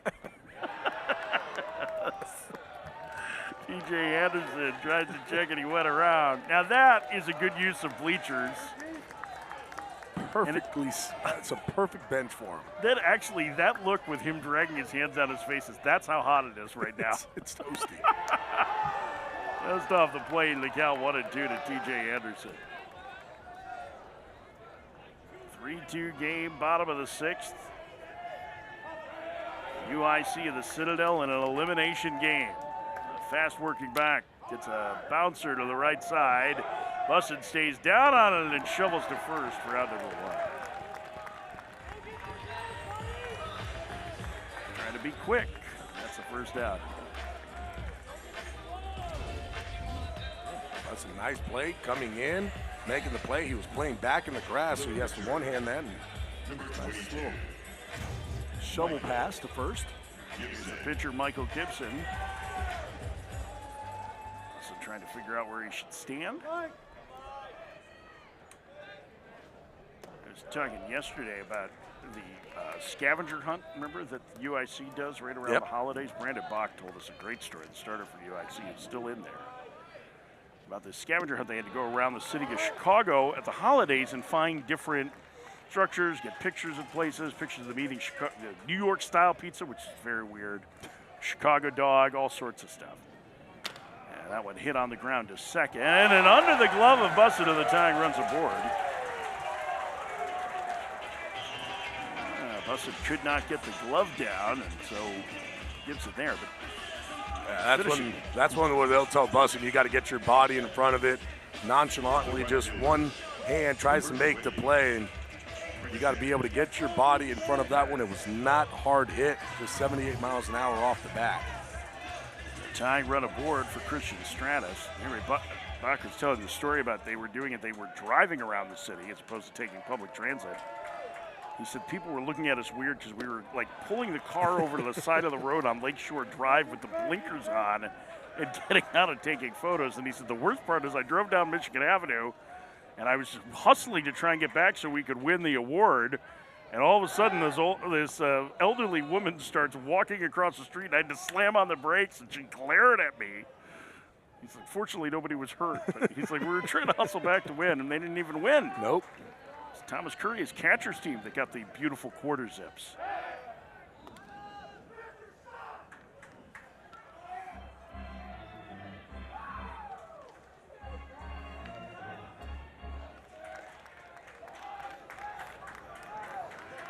Oh, and 1 the count. The pitch on the ground and foul, past third. David Beckley, the former Citadel star, their assistant coach, tosses that out of play. It's 0-2. Made a nice play on that one. First phone call Russell Triplett made when he got the job was to David Beckley, who was also a candidate for it. He was a high school coach at that point at James Island High School in Charleston. He said, I need you. He said, the Citadel's a better place with you at it. David Beckley knows the lay of the land, tied in with a bunch of junior college programs, including Florence Darlington Tech. He has been a huge part of this resurgence over the last 2 years. Russell Triplett told us too. He said, this is just a first phone call. And a pickoff by Bach, just like his idol, Mark Burley, picking a man off, 2 outs. And erasing that base runner. And I understand that fans are frustrated with that, but man, a lefty, you got to go first move, you're right? going first move. You're trying to go, and if they pick up and come over, there's all you can do is just try to maybe get into the throwing lane, which you can see that Michael Gibson started to make his way into that throwing lane.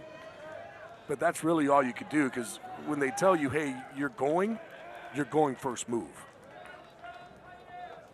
Second time today that Gibson picked off, once in the early game and once here. But that was, I thought he did everything right after, too. To your point, like the misnomer, the misconception about the base path is it's only created when somebody makes a tag, so you can run wherever you want to get to second base to try and cut down that throw. number to first. And Bach pitches around the error. 82 pitches through 6 for the senior left-hander, keeping UIC's hopes alive. They lead the Citadel 3-2 heading to the 7th.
Presented by Capital One. 7th inning of this elimination game, the UIC Flames from the Missouri Valley Conference, the regular season and tournament champions, leading the SoCon tournament champion Citadel. Citadel down 3-2 as the top of the order for the Flames faces Michael Gibson, the relief ace who got out of a jam in the 6th, keeping this a 1-run game. There's been traffic in every inning. Really, UIC only has 2 hits to this point. And made them all count, though. Every single one of those hits brought in a run. 2-run double back in the 4th. And then last inning, a base hit that scored a run. Ashton Campa floats one out into shallow left center. That'll fall for its first hit of the tournament. And the leadoff man aboard in the UIC 7th. You know, you keep getting opportunities like this, Gabby. You feel like you have to cash them in at some point. It is dangerous, even with a team that's not an offensive juggernaut like the Citadel, to keep letting them hang around. Yeah, for UIC, they've had a bunch of chances with guys in scoring position. You're talking, that's just their 3rd hit of the ball game. But they've been on base a whole bunch. They just haven't really been able to have that huge inning. Campa not a big base stealer, 4 of 5 during the year. Lucas Smith hits. First pitch. Hit back through the middle, that's a base hit. Campa will stop at second, and now UIC has the first 2 aboard with nobody out in the 7th inning.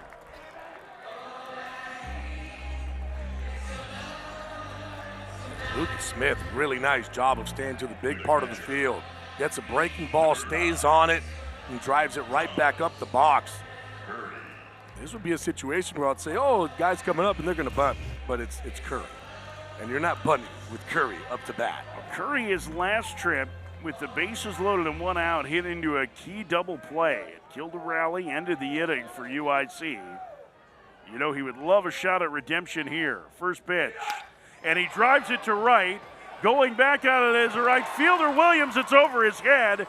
He gets to it quickly, and everybody only moves up 90 feet, and the bases are loaded with nobody out. I'll tell you this, the ball off the bat of Curry, and I can understand Campa at second base. You did not think that this ball was going to continue to carry like it did. It's 104 miles an hour off the bat. It's a low-line drive. Even Curry didn't think that this ball was going to keep going. But, boy, it got a second gear when it got up there, smacks against the wall, and guys are only able to go 90 feet. Bases loaded, a meeting here. You saw Jaden Williams make that play at the fence, a really smart play as James Reeves is going to go out. He moves from center to right. Matthew Lively has taken over in center field, and it does make you wonder a little bit if something could be up with Christian Stratus.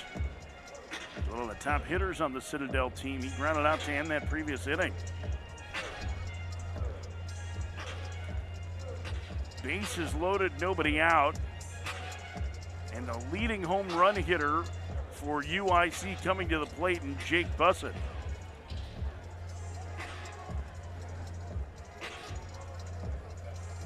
It does not look like the Citadel has anybody getting loose. Maybe some guys getting ready for fall ball. They were playing football late into the night while they raided out the rain delay in the indoor football facility, the John and Mary Brock football facility here at Georgia Tech. Yeah, Russell Triplett told us they better not tell me they're tired because they didn't want to go home. They wanted to keep kicking field goals and throwing the football around. I don't know that there's a whole lot of those Citadel players that would ever say that they're tired playing baseball. At a huge spot here. This is the game, it feels like, with Jake Bussin up. Yep. And UIC has them loaded with nobody out in the 7th. Winner stays in the tournament, loser goes home. 19 homers on the year for Bussin. First pitch. Couldn't hold up. It's 0-1. He was looking for the express and got the local.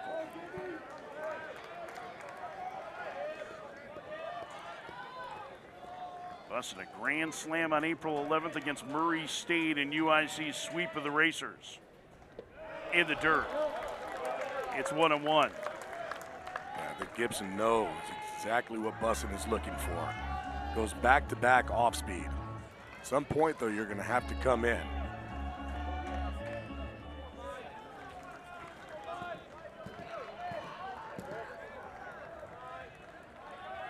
The 1-1. 1-2. Challenge of a 93 there. Yeah, that was, I'm going to throw it, and here it is, and try to hit it, and blew it by him. 1 ball and 2 strikes.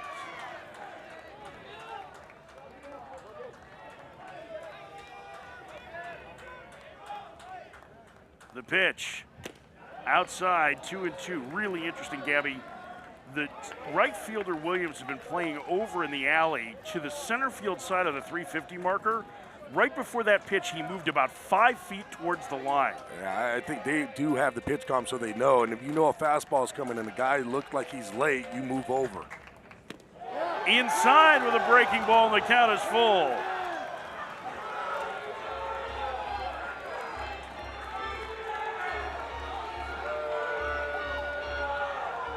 Russell Triplett wanting to know where that pitch was.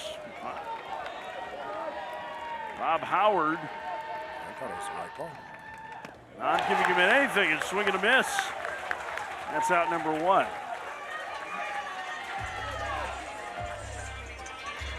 Big first out. Yeah, went with the curveball 2-2 and then said, all right, 3-2, here it comes. I'm going to give you the fastball. And Bussin can't catch it.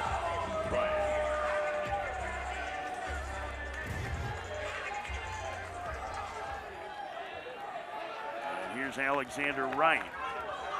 2 walks and a sacrifice today. First pitch, fouled away. It's 0-1.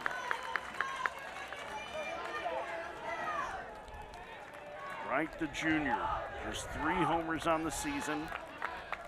UIC has been trying to take control of this game, and they have just not gotten the big hit yet. The transfer from the University of Illinois waits. Takes outside, 1-1.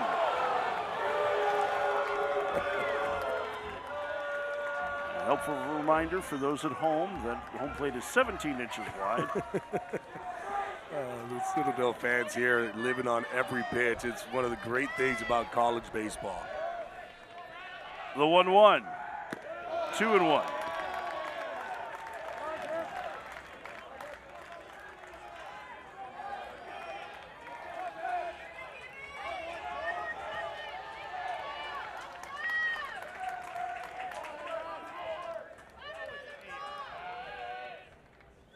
Swing and a miss.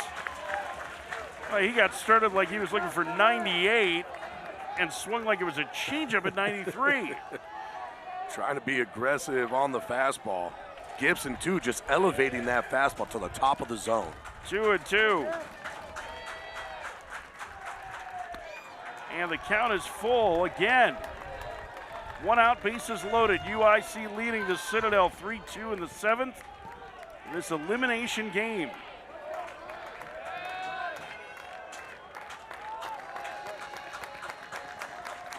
The pitch. Foul back. He got started early again.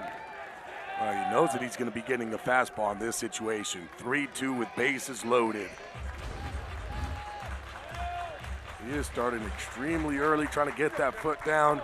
Just trying to, really doesn't even look like he's trying to power. He's just trying to put that ball in play. 3-2 again. Fouled away again. That was a better hack that time.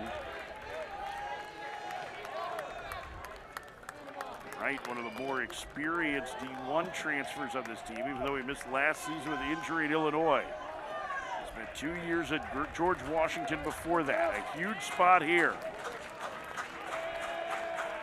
The payoff.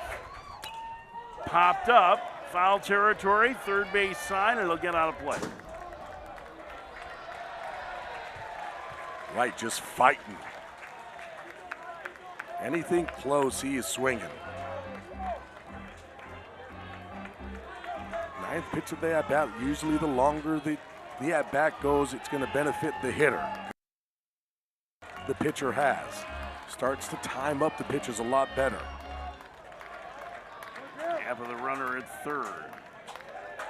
UIC looking for insurance runs here.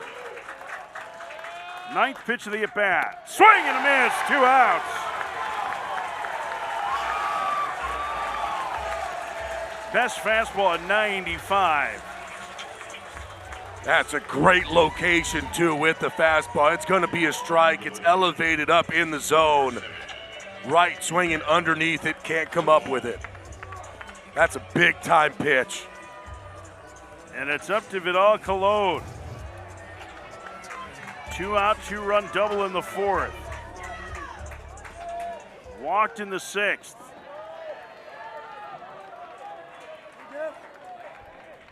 First pitch. Grounder to second.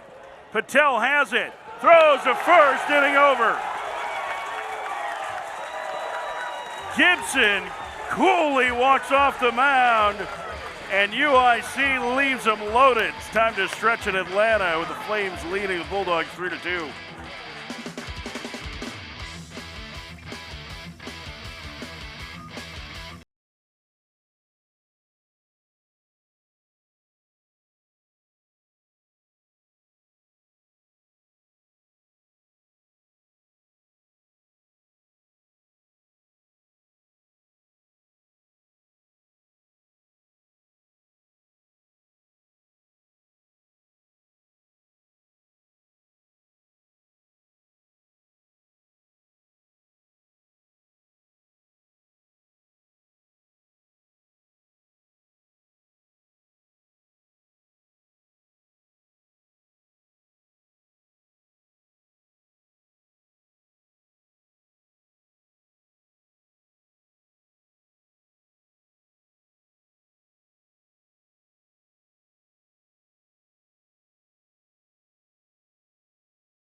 Omaha, just a couple weeks away. Here, the bracket in Lawrence. That's the one that is paired up here with the Atlanta Regional. Missouri State and Northeastern playing right now. Kansas and Arkansas in the 1-0 game today. top 2 seeds. Congratulations to Kansas Jayhawks, their first ever home regional win. Their first ever home regional. Brandon Bach back to work against Zach Hunt in this one-run game. The starter approaching 85 pitches now here in the 7th, and for the first time today, a little action of the UIC pen. It's a rough year for the Clemson Tigers, but they're here supporting a fellow Palmetto State club. Outside the count 1-1. Zach Hunt 0 for 2 with a strikeout. They did thrill everybody at the 7th inning stretch by playing Dead Skunk in the middle of the road. Had you never heard that before? I've never heard that song before. Elmo and Patsy, is that right? I don't know. There you see Mark Eady, Loudon Wainwright III. Elmo and Patsy was Grandma got run over by a reindeer. And Zach Hunt unloads deep to left center field. This game is tied.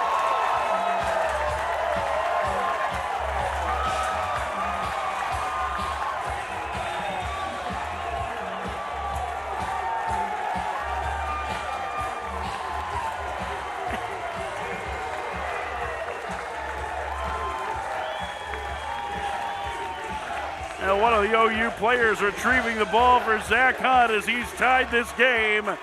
And what a huge momentum swing. Oh, big swing. Gets a fastball. Misses middle, supposed to be in. Zach Hunt unloads on it. 101 miles an hour off the bat, 402 feet to tie the ball game. Number 11, and that one from Dansky, deep to left, back to back.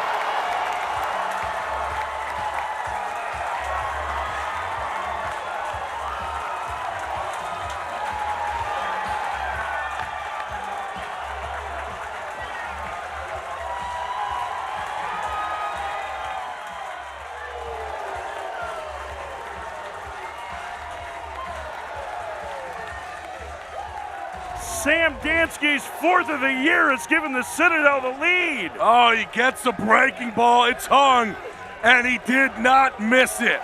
His 4th home run of the season. Sends it over the left field wall. Exits at 101 miles an hour. And boy, the Citadel fans are on their feet. What a huge momentum swing for UIC, having the bases loaded with nobody out. And the heart of the order up, unable to score. The Citadel is chased. Brandon Bach here with back-to-back homers in the 7th. Mark Eady on his way on for UIC. The Citadel leading 4-3.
A palpable buzz here at McNeese Baseball Park and Russ Chandler Stadium. Sam Dansky, the 2nd in of back-to-back home runs with Zach Hunt, has given the Citadel the lead here in the 7th. The team with one of the lowest home run totals in this tournament has taken the lead on back-to-back blasts. And Mark Eady, the transfer from Buena Vista in Iowa, a Division III school, Storm Lake native, taking over on the mound. Gabby, we talked about it at the moment. UIC had the bases loaded with nobody out in the last half inning. They have not been able to cash in. They've led 9 runners over the last 5 innings. They had not had that big frame. And boy, getting out of that jam by Michael Gibson looks like it jump-started this offense. Yeah, talk about momentum. That was the momentum swing. 3 guys on base with no outs, get the bases loaded against Gibson. And what is he able to do? Strike out 2, get a soft, weak ground ball out. And then all of a sudden, that just was the firecracker that the offense needed. Back-to-back home runs. Now all of a sudden it's a 4-3 ball game in favor of the Citadel.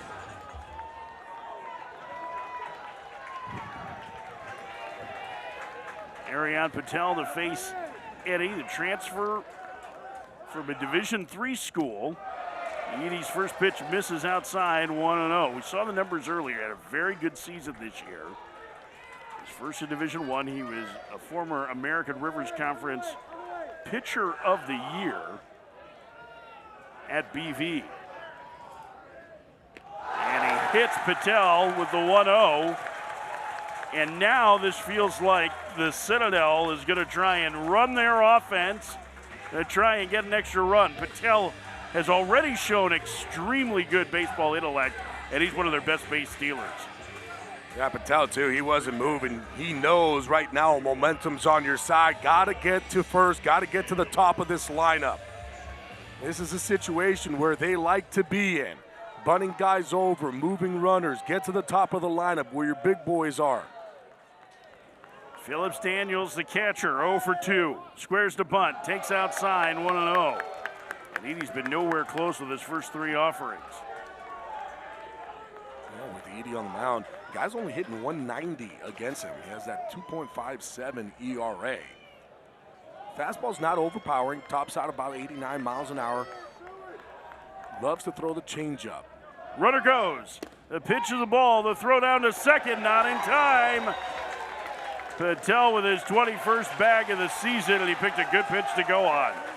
Great pitch to run on, understanding too that Edie likes to throw off-speed pitches. So let's be aggressive. It's a changeup. It's working its way down. Great jump getting to second. Now all of a sudden, you can bunt to get him to third with less than 2.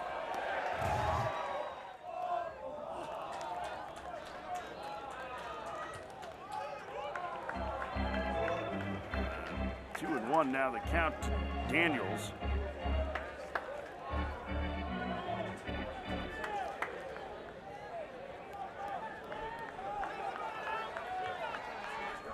Third baseman Acosta playing at the cut of the grass.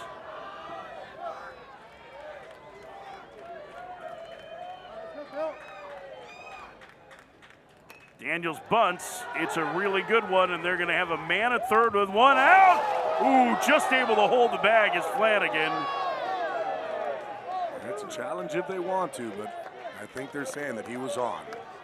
Boy, that was very close at first. It like Flanagan nearly pulled his foot. Let's take a look. Yeah, he caught it. He was on. Awkward having to go across his body, and now the infield is going to come in. Lane Tobin. And a mound visit instead.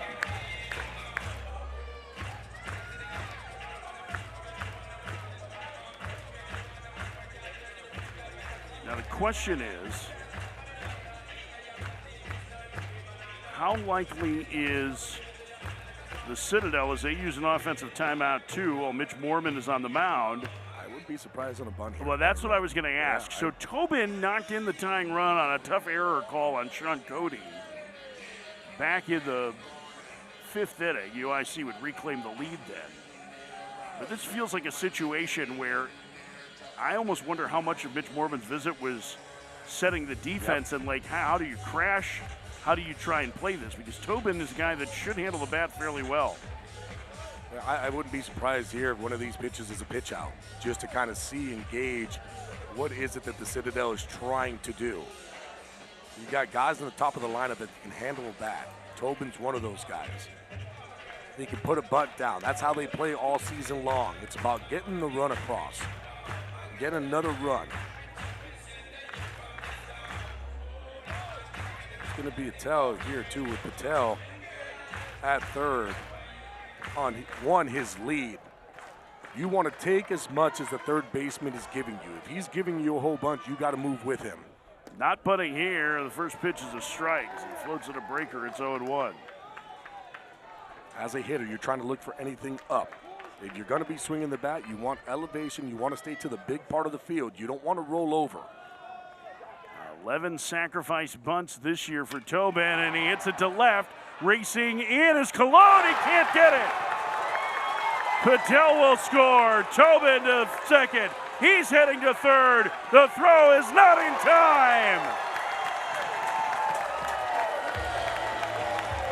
A triple for James Tobin extends the lead. It's 5-3 Bulldogs. Oh, not only a triple, hustling too.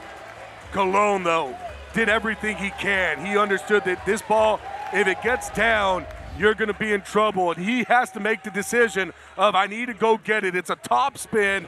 Tries to make the play, can't come up with it. Ball gets behind. Tobin, though, sees it, off and running, never hesitating. Hitting second base, going all the way to third.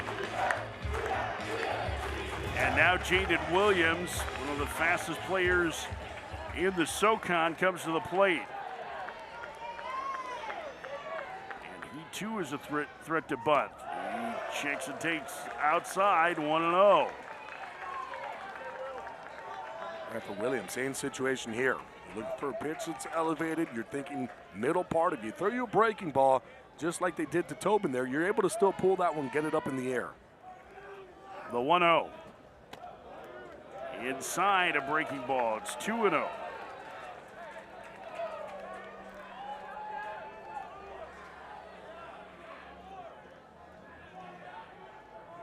He needs an out any way he can get it. The Citadel looking to put this one away here in the 7th. And Williams ahead 3-0.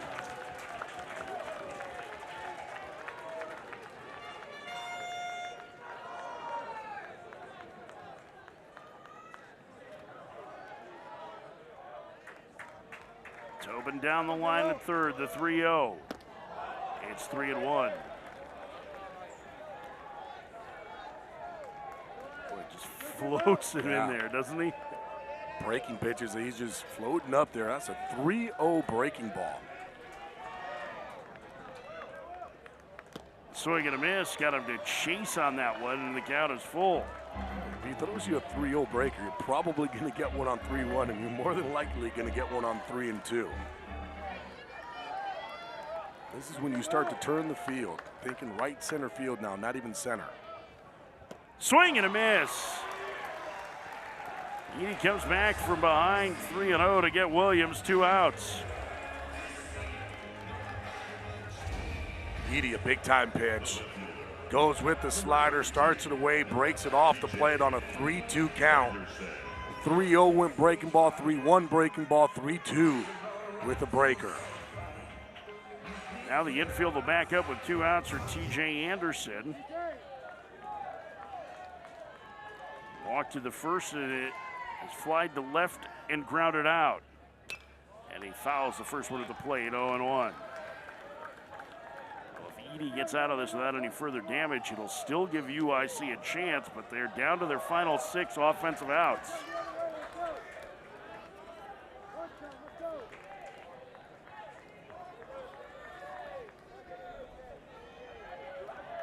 It's turned into a really good ball game today, hasn't it? I mean, the intensity of these elimination games is why we love the tournament. Breaking ball misses. And the count 1-1. And for both of these teams, just winning a game in regionals is a big deal. Obviously, they want to keep their national championship hopes alive. It's about getting that next game. Every single one of these players. You get into a losing bracket, you're just concentrating on one. Popped up, foul, and out of play. And the count 1-2. Yeah, it's almost like it completely completely changes the mindset, right? It's like, hey, we need to win this to get control of a regional, and now it's like, You're just winning one. You're worrying about where your feet are right now. numbers don't matter, nothing matters. All that matters is getting a win in the left-handed column. The 1-2. Down low, 2 balls and 2 strikes.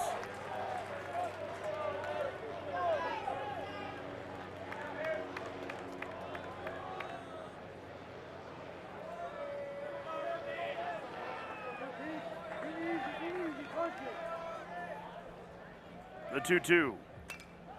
Fouled away. Fighting it off. Trying to get that little insurance run. 90 feet away.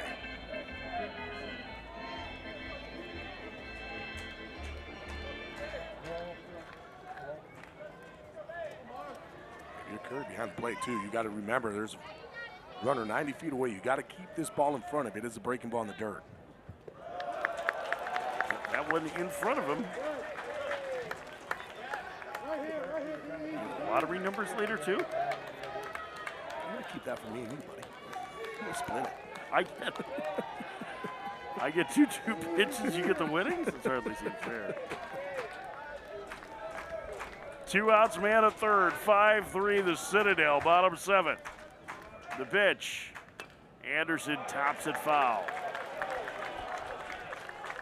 Fighting to stay alive.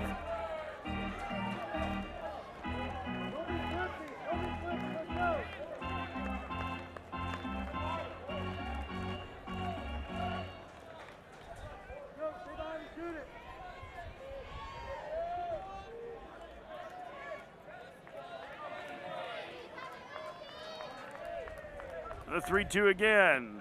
Down low, ball 4. Good at bat from Anderson to draw the walk. And the inning continues for Michael Gibson. And of course, it's Gibson coming up in a big situation with first and third. So much so that Sean McDermott, he's going to be making his way out to the pitcher mound.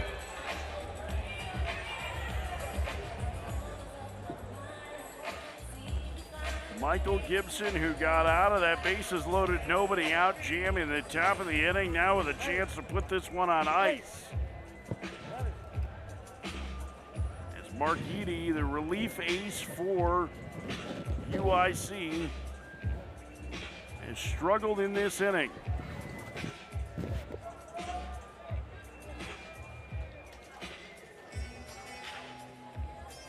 Jared Lessman, the transfer from Louisville, is loose and coming in. The Citadel taking the lead. Zach Hunt tying the game with a leadoff solo homer.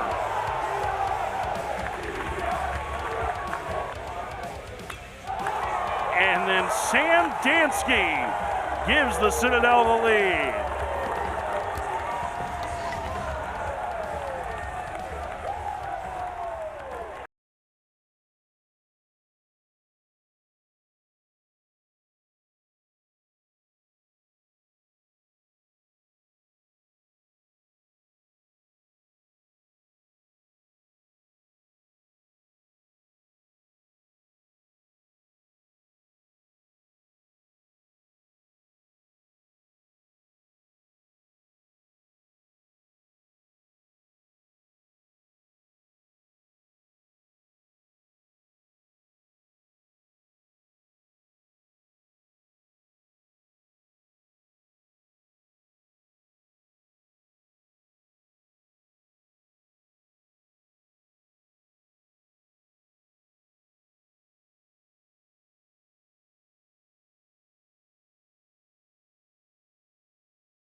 Let's take a look at today's Capital One rewarding performance. Michael Gibson getting out of a bases loaded, nobody out jam in the top of the 7th inning.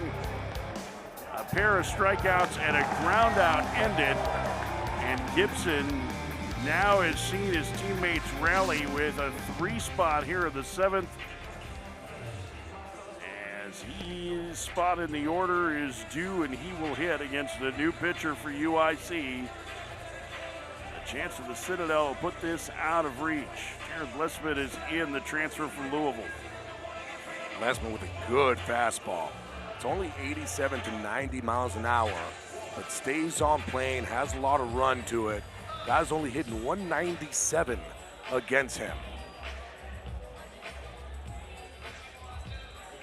Gibson 3 hits in the opener today, including a home run.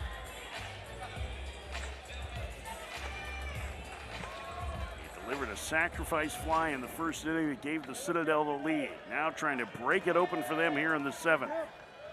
And a step off. There, a disengagement. You can hear the fans screaming balk, but it was clear that he stepped back. They're only allowed 1 timeout on the mound. The first pitch, and that one to the screen. It'll bounce back to Curry, and he can't get there in time. A wild pitch makes it 6-3.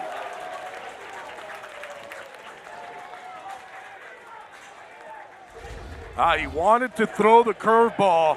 Ball just slips out of his hand. Curry hustles back, but just a great job by Tobin coming in. The way he slides, too, through the base, through home plate. They're going to go and check, but to me, that looked like he was safely in. A worthwhile challenge at this point in the game. You want to take a run off the board on the play.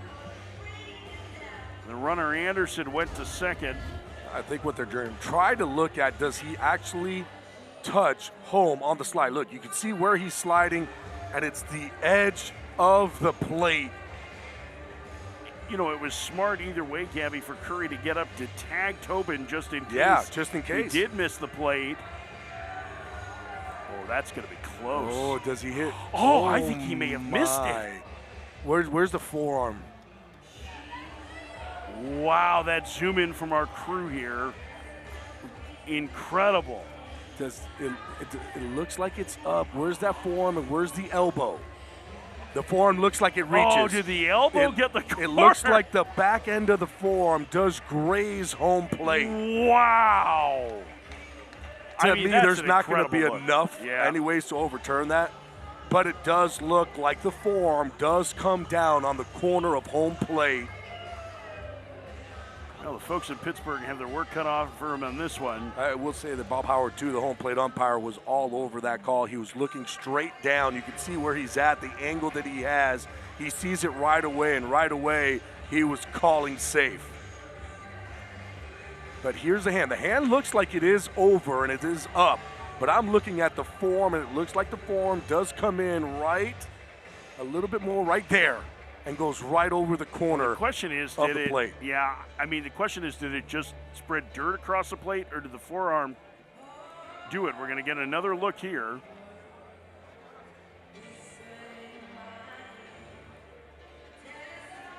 I think in the end this There's stands. no way. Yeah, I don't think there's enough to overturn it. I mean, it's either going to be it's confirmed or it's stand, but there's nothing that tells me that he didn't hit home or that he did. It's so much. He's on the corner. I mean, it's the right play by him. You can't see anything there. Right, because the dirt kicks up. Yep. But to me, it still looks like he went over and that brought the dirt onto there. That's me just looking at it live. Yeah. That's why I don't think that they're going to be able to overturn I agree. anything. I think it's going to end up standing is my guess. Now, we have been wrong before. Not many. You're not very wrong very often, at least at that. So I would not be surprised if this takes a little while in Pittsburgh to figure out. And I like, too, that they're taking their time and they're seeing every single angle, right? They're trying to get it correct. They know what this means to each one of these teams. Yeah, listen, I get it. There's some replay reviews that take too long, but there's some that need to take as long as they need to take, and this certainly feels like one of those. Right, for both of these teams, they're trying to keep their tournament hopes alive. They're trying to get a win in a regional. And again, smart by Curry to get up to tag Tobin. In case this is overturned, he would get the out. It was a great effort by the catcher. Lane Tobin looks like he is, as of now, he is safe.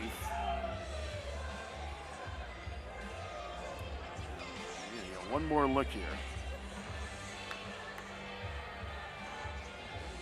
So there was no tag made there. Right.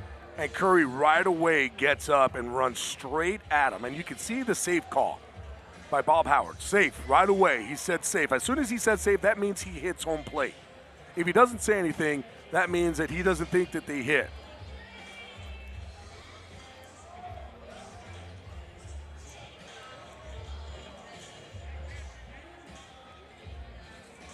I have one of the umpires heading down to talk to Sean McDermott,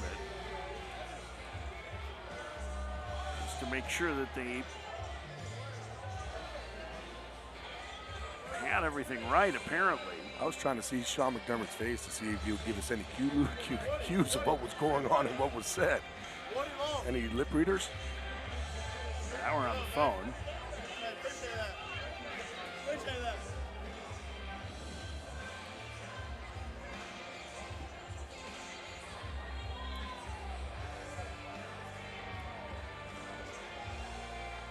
So we're waiting to see here what they are deciding in Pittsburgh.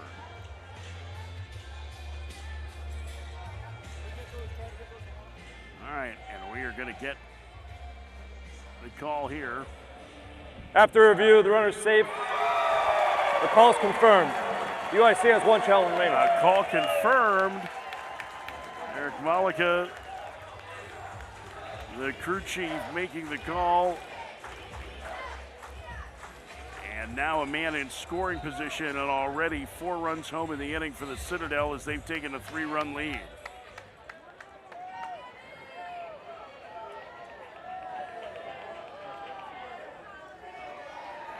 Gibson ahead in the count 1-0. He's misses again with a breaking ball, 2-0.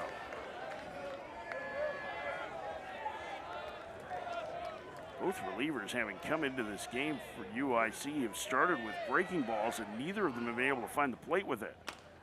Off the end of the bat to the right side, could be a tough play for Flanagan. Feeds the pitcher and he throws it away. Off the railing of the dugout, another run comes to score. Gibson to second. It's a 5-run inning for the Bulldogs.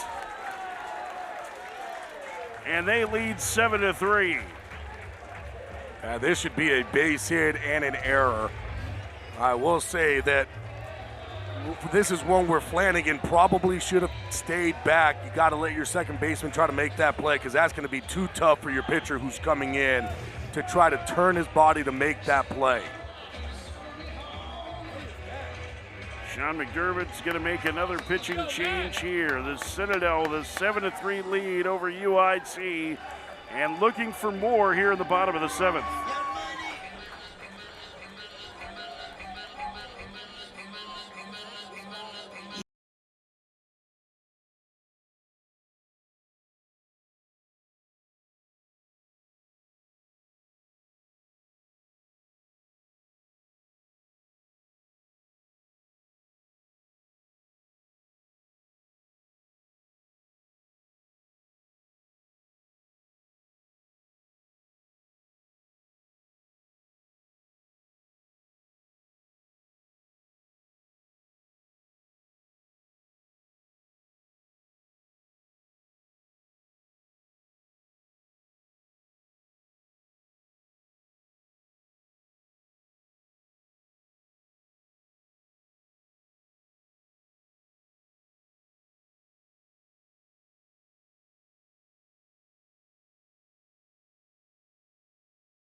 The Citadel has broken it open in the bottom of the 7th inning after UIC loaded the bases in the top of the frame and couldn't score. A 5 spot for the Bulldogs here, and a new pitcher for UIC replacing Jared Leesman. This is Zach Millsap who takes over.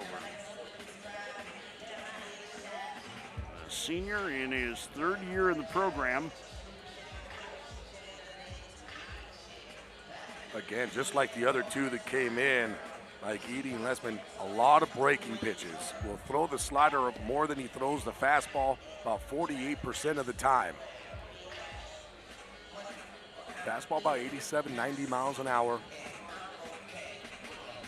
It's a lot of sliders. They'll try to throw that fastball to the top part of the plate.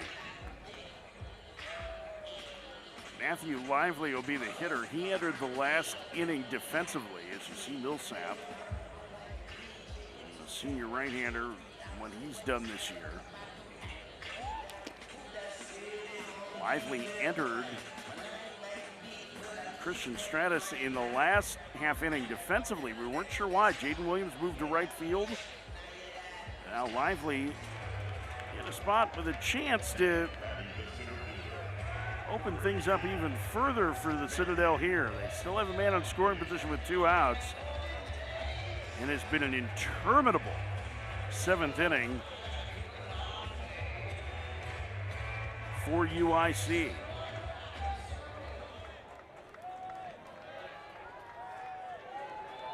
Lively has started the last 2 years in a reserve role this season.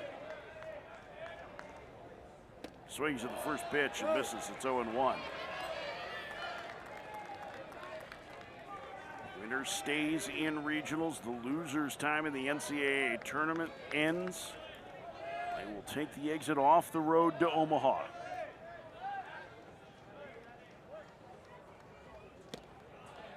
A strike.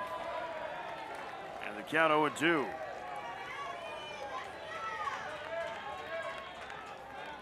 End of this weekend, we'll be down to just 16 teams that will be keeping their NCAA championship hopes alive. The 0-2, swing and a miss. Millsap gets out of the inning, and the inning is over. 5 for the Citadel here in the 7th. We head to the 8th. They lead UIC 7-3.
The man with the constriction gloves helped build a big inning for the Citadel.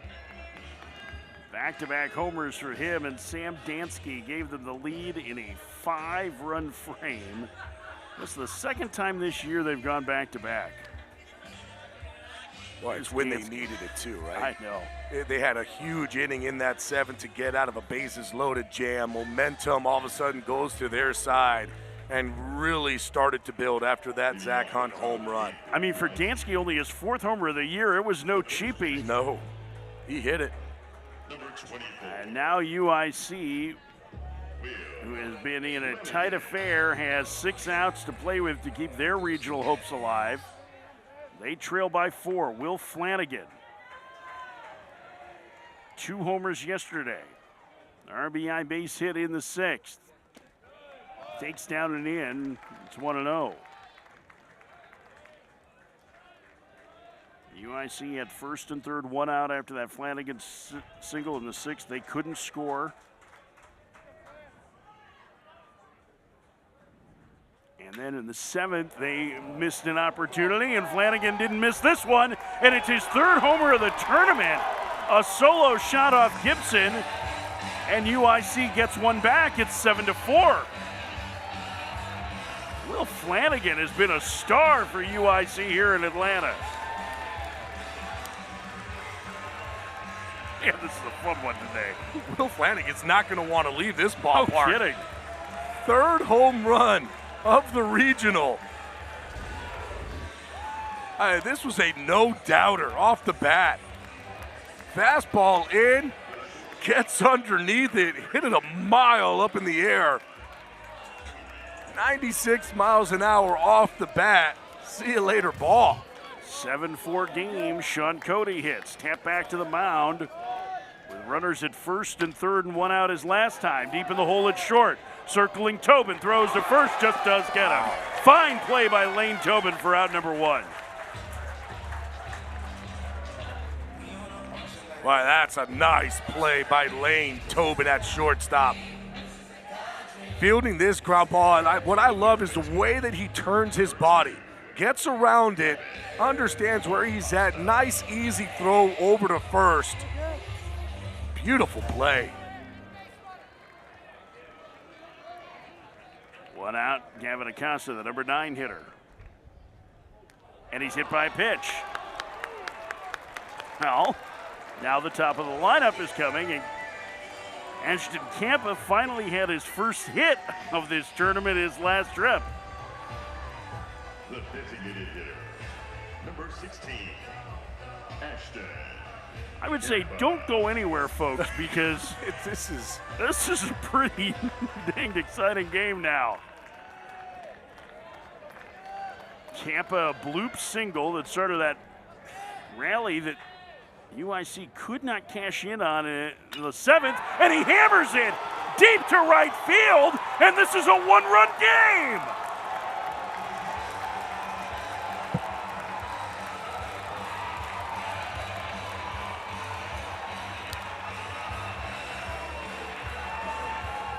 Number 17 on the year for Ashton Campa, and it's 7-6.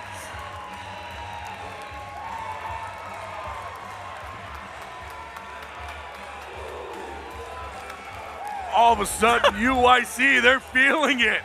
This ball 104 miles an hour, no doubt. Oh, how about that? Hit it, put the head down, and take your jog around the bases. All of a sudden, the Citadel fans have quieted down. UIC is not going anywhere. Liam Foley getting loose of the Citadel bullpen. 419 feet on that blast. I mean, talk about answer back, trying to get that momentum back on your side. Will Flanagan started it off with a big home run to get things going, then a hit by pitch, and Campa comes up. We talked about it too, the UIC. What they're trying to do is get to the top of that lineup where the big boys can hit. And Campa delivered with a two-run shot. It was Acosta taking a dose, the hit by pitch that set it up. 3 runs home for the Flames, and the tying run at the plate. Lucas Smith a single his last trip. Fouled away, 0-1.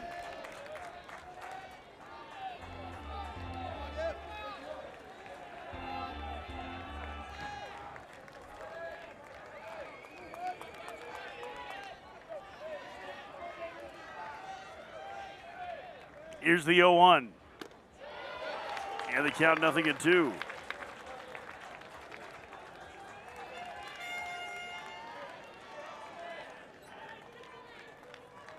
On deck, you see Thomas Curry.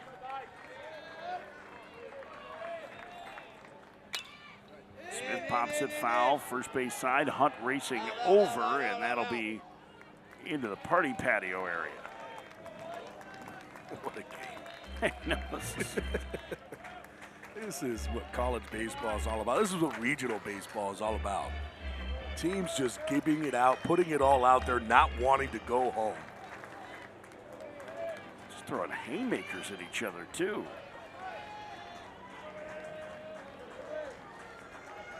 The 0-2 to Smith. This is low with a fastball. It's 1-2. Fastball velocity has been down a little bit for Gibson. One of the things we heard is as he gets into that third, fourth inning of work, the fastball velocity tends to go backwards. Now, remember, it's only 83 degrees, but it feels much hotter than that in the sun right now. Swing and a miss. Smith down on strikes, 2 outs. That's the thing, too, that Gibson is their guy. And they have to just follow him. And this is going to be a fun one here with Curry coming up.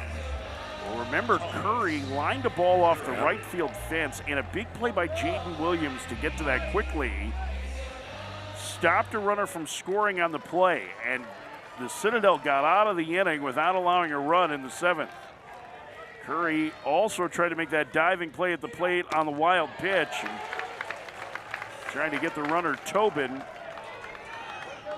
And with the call at home being confirmed that part of his arm got home plate, Curry's effort was for naught. But that's the difference of the game right now. Curry fouls it away. Count 0-2. He's not trying to get a base hit. He's trying to do some damage. 13 home runs on this season, 3rd on the team. 0-2 the count. Swing and a miss. Gibson gets him, and the inning is over. But UIC gets back in the game with a 3 spot. A pair of homers of their own. Will Flanagan's 3rd of the regional. Ashton Campus 1st. It's a 1-run game going to the bottom of the 8th.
We have a great finish on tap for you here. The Citadel with a 7-6 lead over UIC in the bottom of the 8th. Will Flanagan and Ashton Campa just got the Flames back into this game after the Citadel put up a 5 spot in the bottom of the 7th, including back-to-back home runs for just the 2nd time this year from Zach Hunt and Sam Dansky. And right now, that UIC fan thinks this game is straight fire. Zach Hunt burned UIC with a solo homer to tie the game his last trip. Sam Dansky, who gave him the lead, is in the on-deck circle.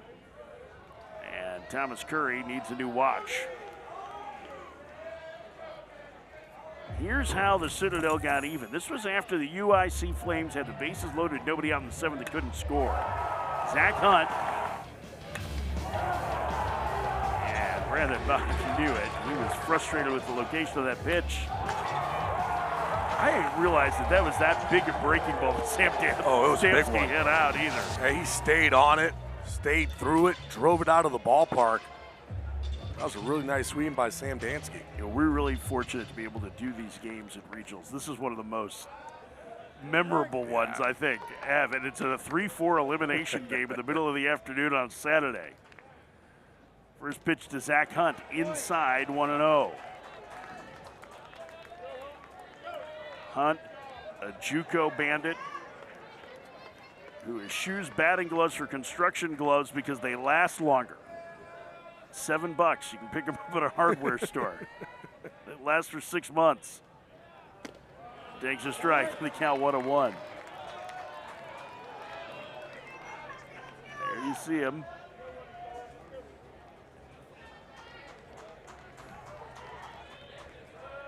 It's funny, he grew up on a farm, and now Curry's still having problems with the pitch communications stuff. But Hunt grew up on a farm, and he got asked by one of the TV stations at Charleston this week what he does with the gloves on the farm. He said, I think I've only used them once on the farm for work. These are the batting gloves. These are the batting gloves. So if it gets really cold, it might do some work in it, but we asked him about it, and he says, well, they last longer. That's first. And when you're playing JUCO baseball, you have to make a decision of what you want to do. And batting gloves are too expensive. These are not. These last 6 months, he goes, I said, how long have they been? He goes, this is about month number 2, so I still have 4 months left. He sends that one down the right field line, foul. And the count 1-2. Yeah, look out, Bruce Bolt. Carhartt's coming for you, so. I feel like you don't have to worry about blisters with those things on. A lot of You padding. can probably swing a lot in them, and no problem. You might not even be able to feel the bat. Good news is that you can go outside and take the jackhammer to whatever you need to. The 1-2 to Hunt. Foul back. Ooh, had a good pass of that high heater. Millsap got out of the 7th inning after the Citadel took the lead. Sean McDermott's club trailing by a run. The 1-2, swing and a miss. Hunt down on strikes, and the leadoff man gone to the Citadel 8th. That'll bring up Sam Dansky. Great afternoon for the third baseman. Just needs that triple. Well, he tried to get it in the second. Remember, he doubled into the corner and got thrown out on a relay. He's also singled and homered. Michael Gibson was a triple shy in the first game today, as the Citadel lost to Oklahoma. That sets up our nightcap. It'll be about an hour after the conclusion of this one.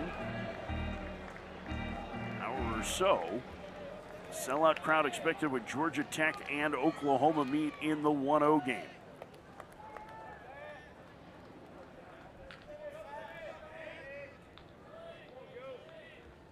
The 1-0 pitch outside, 2-0 to Dansky.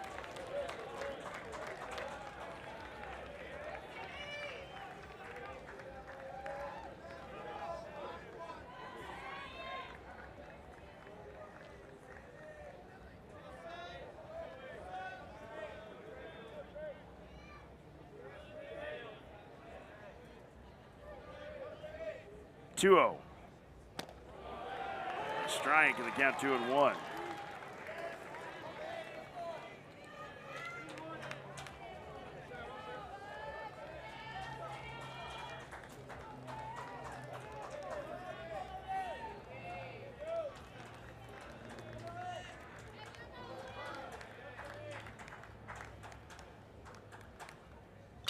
Foul away again. Count 2-2.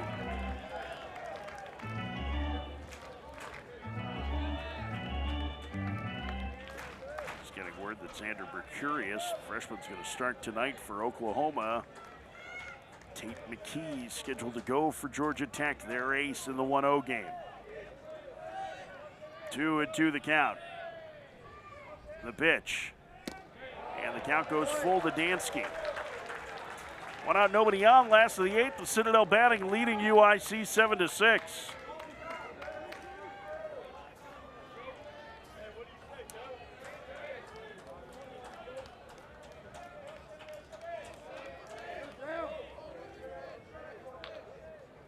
Here's the 3-2. Popped up. Shallow right. Bussin going back makes the catch for out number 2.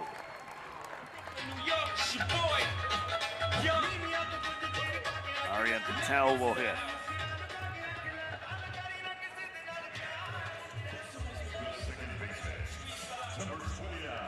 Patel Bell's been on base twice today, and the sacrifice. Looking ahead to the UIC ninth.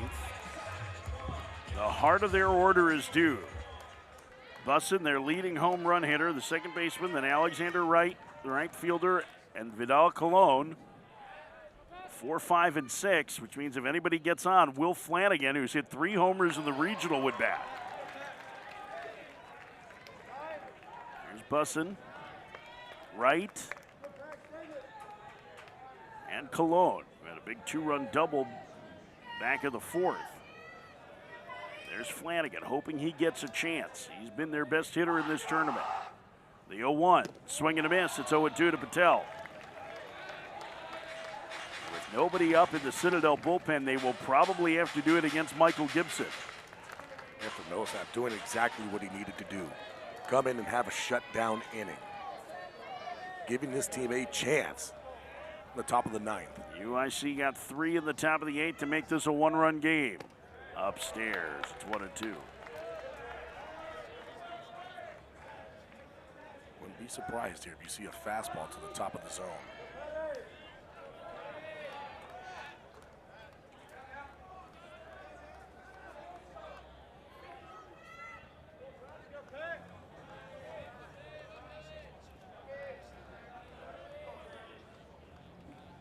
The 1-2. Just off the plate, 2-2. Good pitch. Now you can set up that slider away again.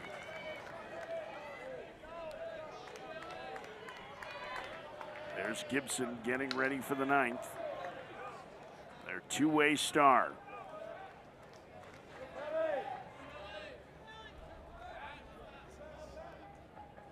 Two-two.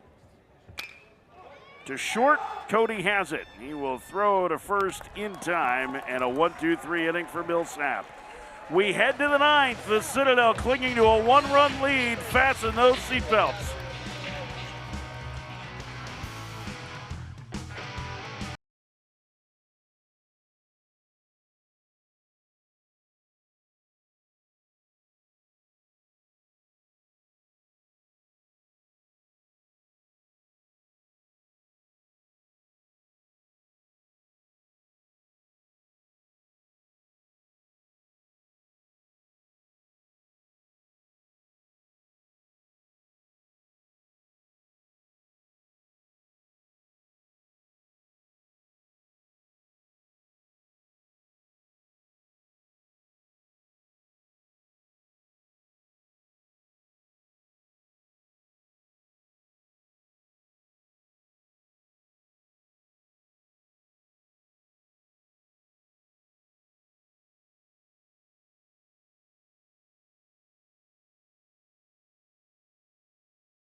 UIC got back in this game in the 8th inning. Will Flanagan, a solo shot. 3 batters later, Ashton Campa made it a 1-run game. Can the heart of the UIC order now finish a comeback and rescue an offense that struggled to push runners home with big chances in the middle innings? Season on the line for both these teams. The Citadel 7, UIC 6. Jake Bussin, the leading home run hitter, will get things started for UIC. 19 homers on the year, including one yesterday against Georgia Tech. Hit by a pitch earlier today, 0 for 3. First pitch from Michael Gibson, a strike, 0-1. Gibson got out of a bases-loaded, nobody-out jam in the 7th, and that helped lead to a 5-run inning for the Citadel. That gave them the lead, but UIC within 1 as Bussin takes low. It's 1-1. Winner will play tomorrow afternoon against the loser of tonight's Georgia Tech Oklahoma game.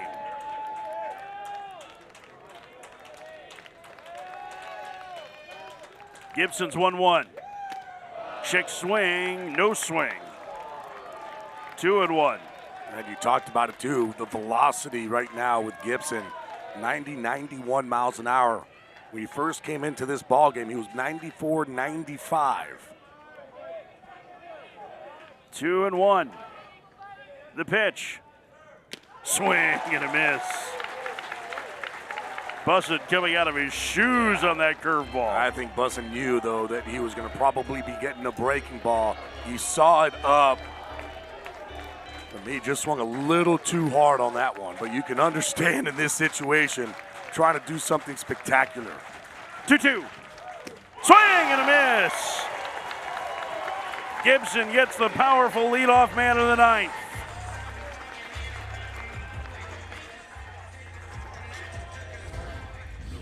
Oh, just his says, hey, I just threw a curveball. Here's my fastball, top of the zone, and blew it by Bussin. 6 strikeouts for Gibson, 1 out for Alexander Wright. Oh, this is getting fun. Right on base twice today. First pitch strike, it's 0-1. And this situation, too, it's not like UIC is going up there to take. When one swing of the bat can tie a ball game, you're looking to do some damage. Swinging a drive to right. Williams going back. This game is tied.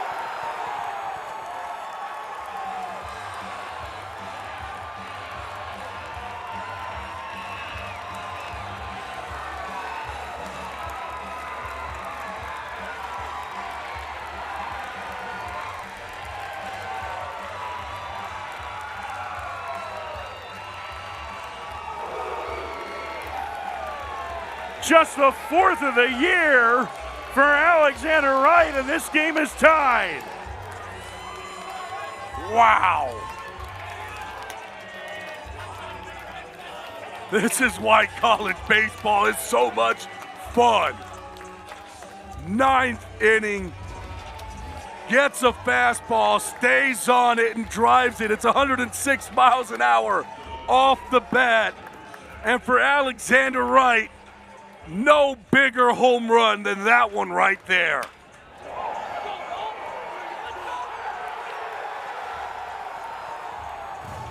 A man who missed all of last season at the University of Illinois because of injury, after 2 years as a part-time player at GW, has given his hometown team life as they've tied the game in the 9th. 7-7. Vidal Colon, who had a 2-run double back in the 4th. And boy, there is some serious barking going on from the Citadel dugout. I'm not sure, is that about the check swing call, Gabby? I'm not sure. I mean, it seemed pretty obvious it was a check swing from here, but Travis Reininger really hearing it. Outside, 2-0. He told him to get back. I mean, again, these tempers are going to be running high. The Citadel put up a 5 spot in the 7th and had a 4-run lead going to the 8th, and UIC has tied it. 2-0 to Cologne. 2-1. 7-7 game, 9th inning.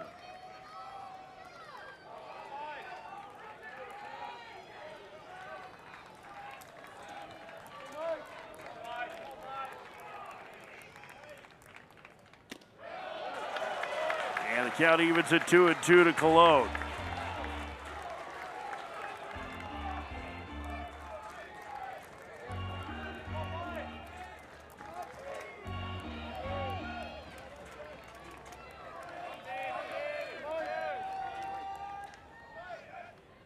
Foul away. Boy, good job of just being able to stay on that pitch enough. After 2 elevated fastballs to the top of the zone, No, you're probably going to be getting the breaking ball, understanding that and realizing I need to just at least just tip this ball to get to another pitch. So Will Flanagan, who homered in the last inning, he's on deck. The 2-2. Swing and a miss. Cologne down on strikes, 2 outs.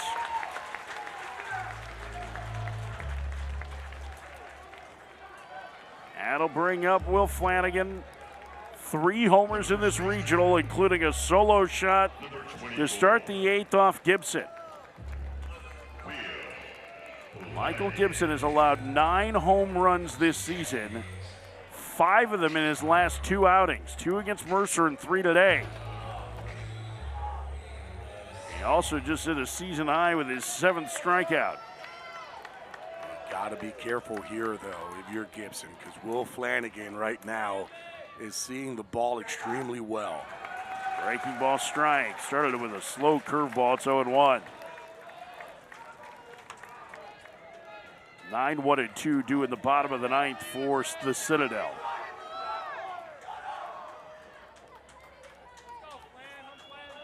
The 0-1. Flanagan couldn't hold up on that breaker. It's 0-2. So Phillips Daniels, Lane Tobin, Jaden Williams, the scheduled hitters for the Citadel in the bottom of the 9th.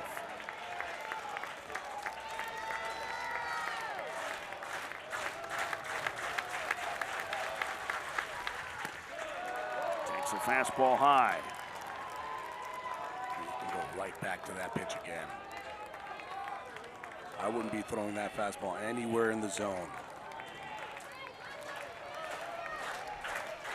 Get him to lay off it twice. Tried to check his swing. He went around on a breaking ball. He's tagged out. Flanagan didn't like it. The inning is over. The UIC extends the game. Alexander Wright tying the game with this 1-out blast in the 9th. We head to the bottom of the 9th. Season on the line. Citadel and UIC tied at 7.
Seven the score.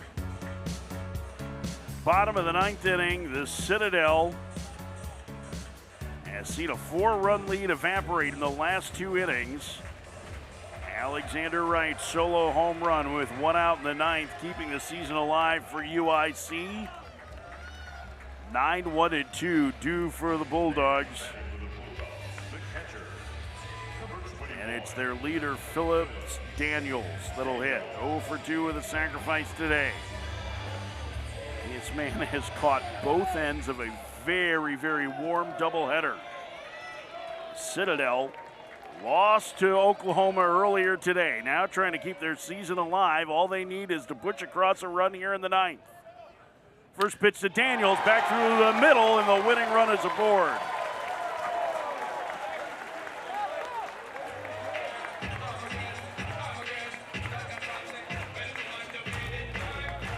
All right, Russell Triplett is going to bring out a pinch runner. Miles Barbary is going to run.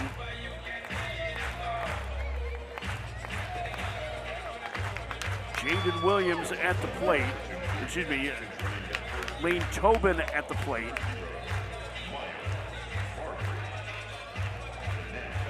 And the winning run there, and I have to think, just judging from the way that this offense works, we are probably looking at a bunt here, right, Gabby? I mean, yes, but the way that Tobin's been swinging the bat, they're going to probably bunt to get the winning run into scoring position, but I would like to see him swing it. Barbary 10 of 13 in stolen base attempts. He's definitely going to bunt. The way that he's holding his hands tells me that he's going to want to bunt. Just very loosely holding Very the bat. loosely. Yep. It's kind of like an up and down. It doesn't look like he's in a hitting position. Almost looks like he just wanted to bring that bat down. Tobin a couple of hits today. Third baseman Acosta playing in. He squares and he pulls back. Ball one.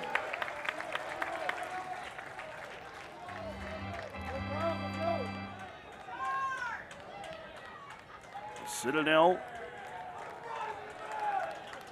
has moved runners along and executed so far today when they've had them in scoring position. They want to bunt this ball to first base. Toss to first to the runner back.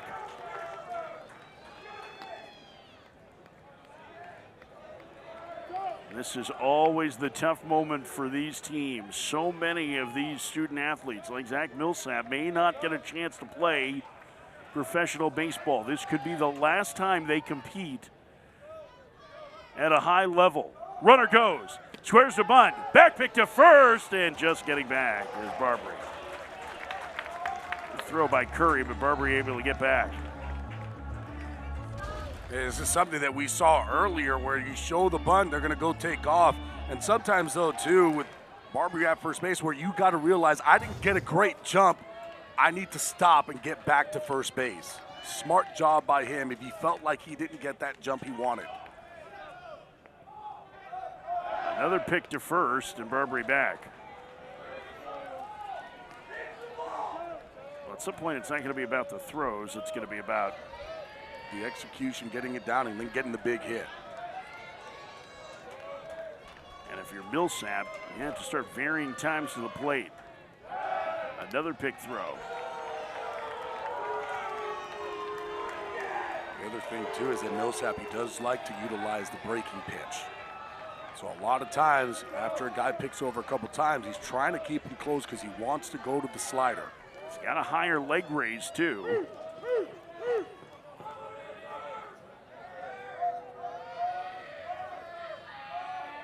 Another pickoff throw, and they got him.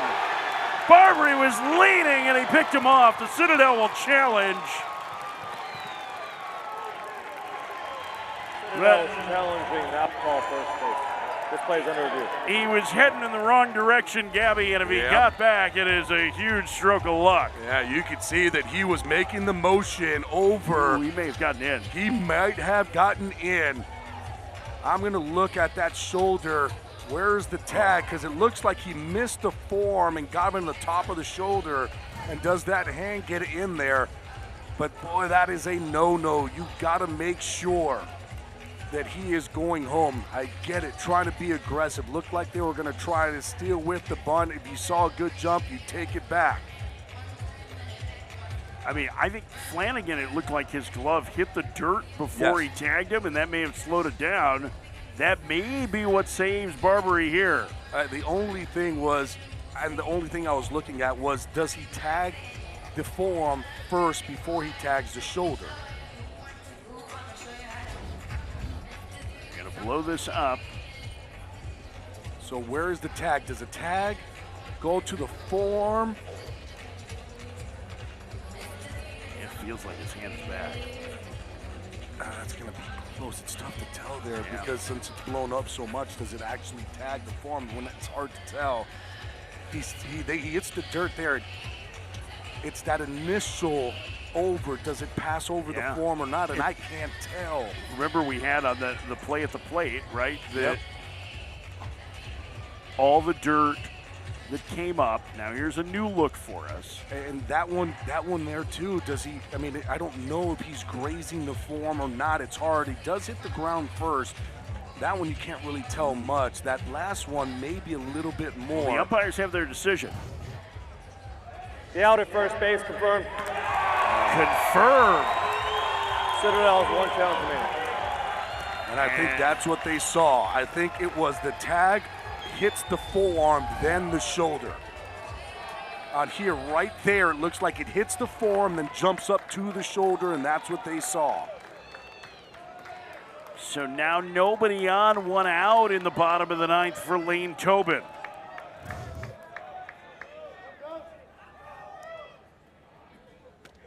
And he takes a breaking ball for strike 2.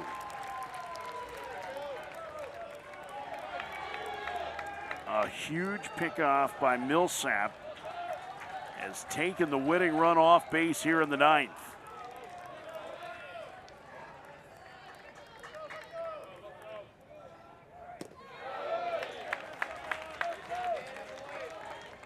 Two and two, the count to Tobin.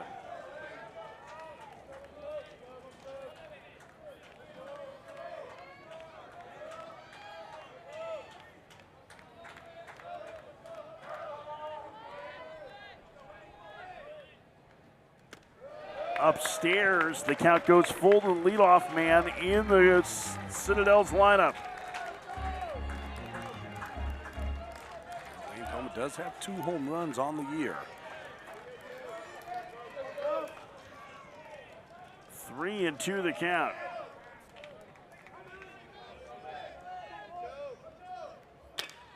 Chopper to the left side. Acosta's played a very good game defensively, and he retires Tobin for out number 2.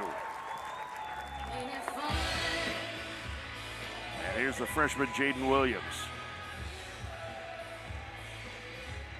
If Millsap gets out of this, 8-9-1 due for UIC in the 10th.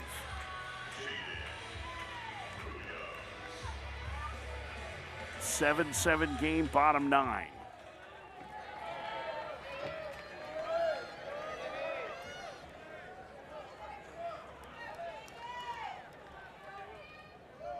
First pitch to the outfielder, outside, 1-0.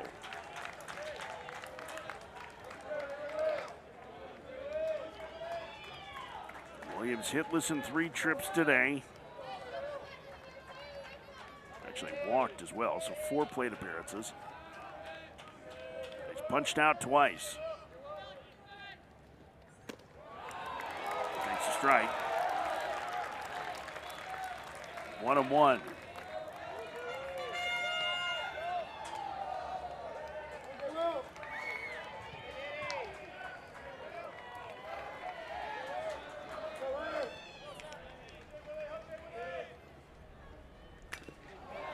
And now Millsap 1 strike away from getting this to extra innings. UIC 7, the Citadel 7. 2 outs, bottom of the 9th.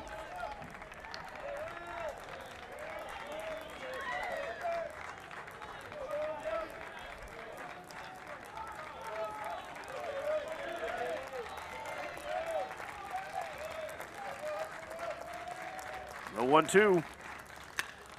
Floated into right center, moving over is right. He will haul it in, and the inning is over. The pickoff gets UIC on a roll. We head to the 10th.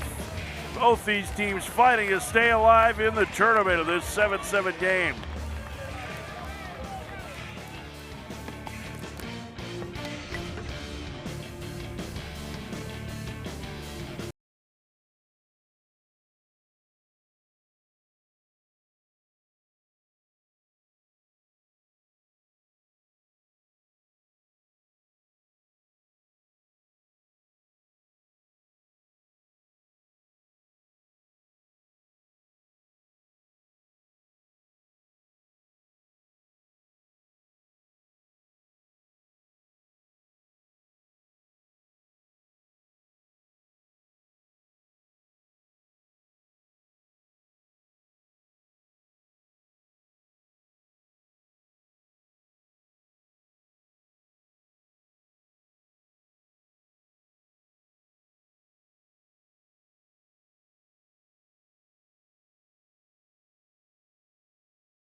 Extra innings in this elimination game, 7-7 UIC of the Citadel. The winner will stick around Atlanta. And the loser's season is over. UIC lost yesterday to Georgia Tech 22-5. The Citadel lost 8-3 to Oklahoma earlier today. Garrett Fulmer taking over behind the plate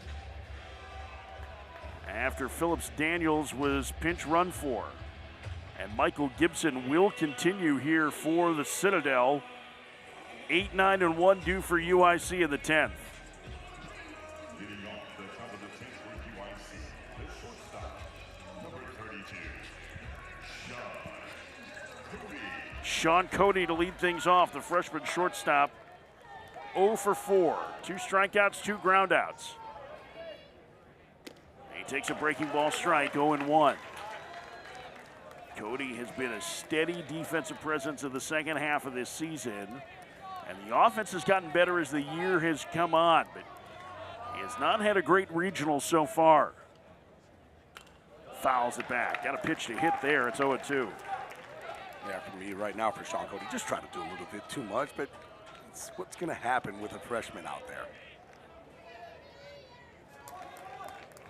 The Oak Lawn native waits. Breaking ball fouled away off to the right and out of play.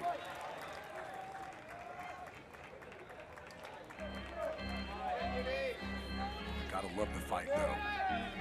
0-2 count, fighting, understanding what this means for his team.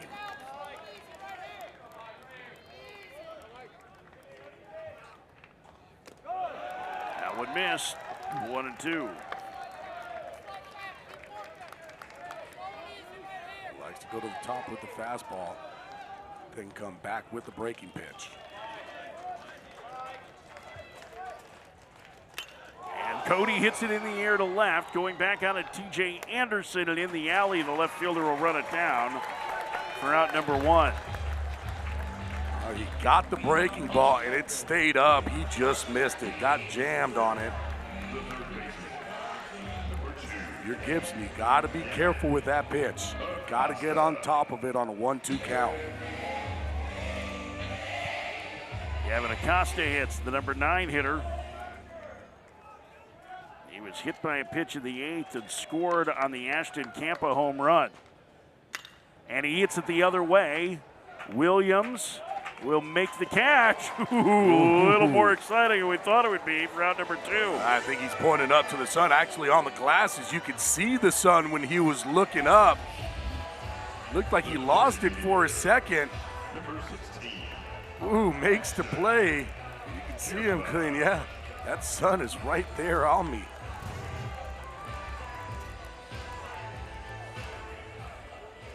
You can see on the glasses, actually, when he looks up, you can see the sun. And here's Ashton Campa, a 2-run homer in the 8th. He was the one that hit the go-ahead home run in the 8th inning of the Missouri Valley Conference Championship game that gave the Flames their first MVC title. 17 on the year, a 420-foot blast his last trip. And he fouls it off to the left and out of play. The count 1-1.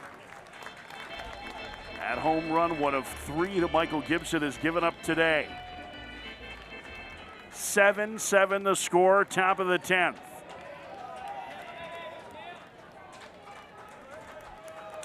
The 1-1. Called strike. Beautiful breaking ball there. It's 1-2.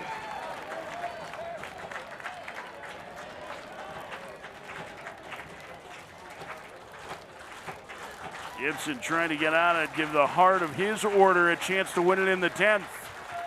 Swing and a miss. No, he got a piece of it. Campa did get a piece. And he stays alive. A little conversation between Fulmer and our home plate umpire, Bob Howard, after that. Yeah, I think Howard got hit with the ricochet, making sure he's okay. The 1-2. Popped up, fouling out of play again.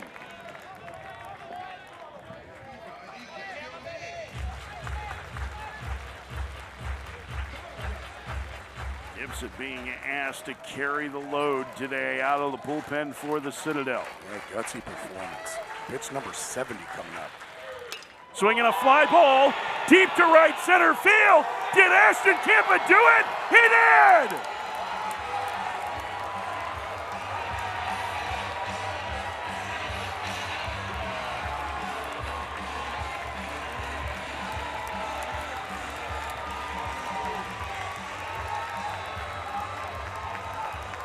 Ashton Campa, his second of the game, and UIC has taken the lead 8-7 in the 10th.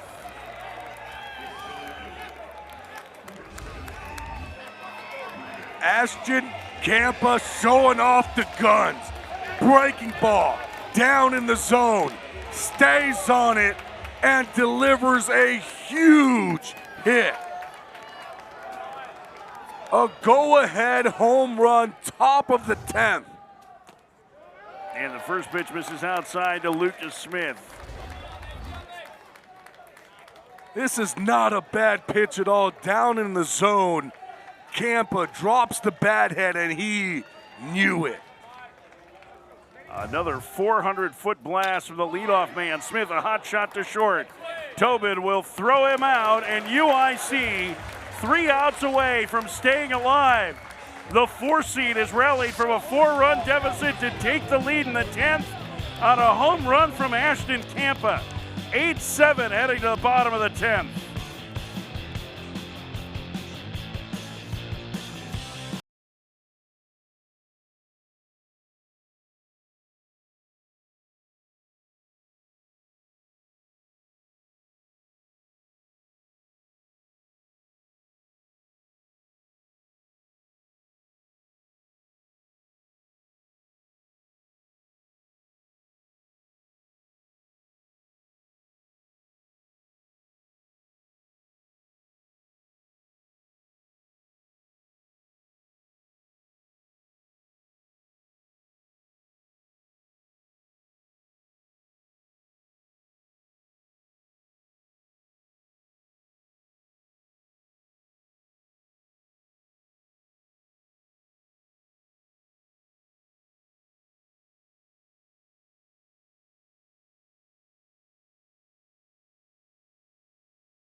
That's the Missouri Valley Conference Newcomer of the Year, Ashton Campa, who's hit a pair of home runs, including a go-ahead shot in the 10th inning that has UIC 3 outs away from their first victory in a regional since College Station in 2008 when they beat Dallas Baptist.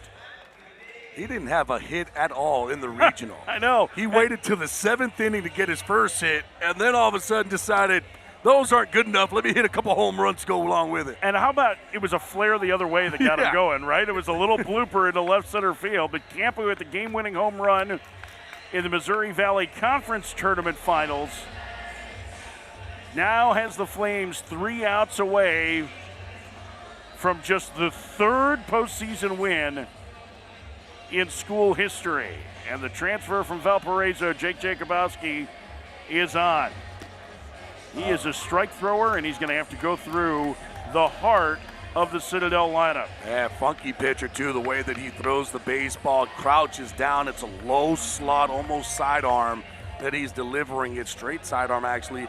He's got a sinker slider. Those are the 2 pitches. He's not overpowering. It's just a lot of funk coming at you. TJ Anderson will lead off. Then Michael Gibson, the pitcher, will hit. Number 32. And then after that would be Christian Stratus' spot, but he was removed from the game earlier, and Matthew Lively is in that place. And they need to get a base runner on to get Zach Hunt to the plate, their leading home run hitter. That's how they start the 10th. 8-7 UIC. Win or go home today in this elimination game, as Jakubowski nowhere close on the first one. It's 1-0.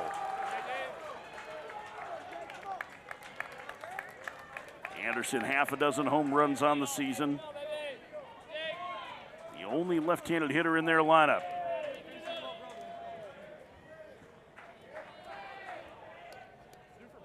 The 1-0. And the count 2-0 to the leadoff man of the Citadel 10th.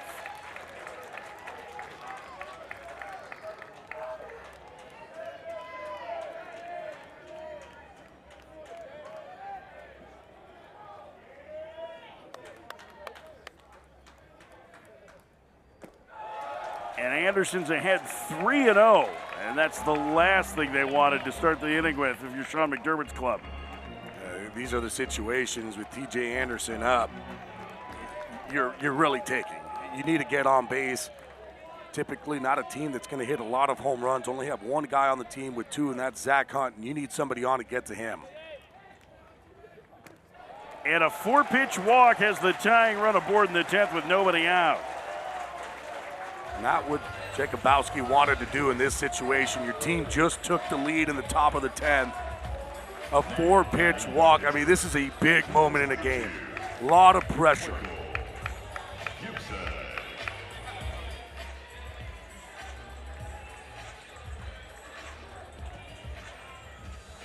Here is Michael Gibson. 3 hits yesterday, including, or the first game, including this home run.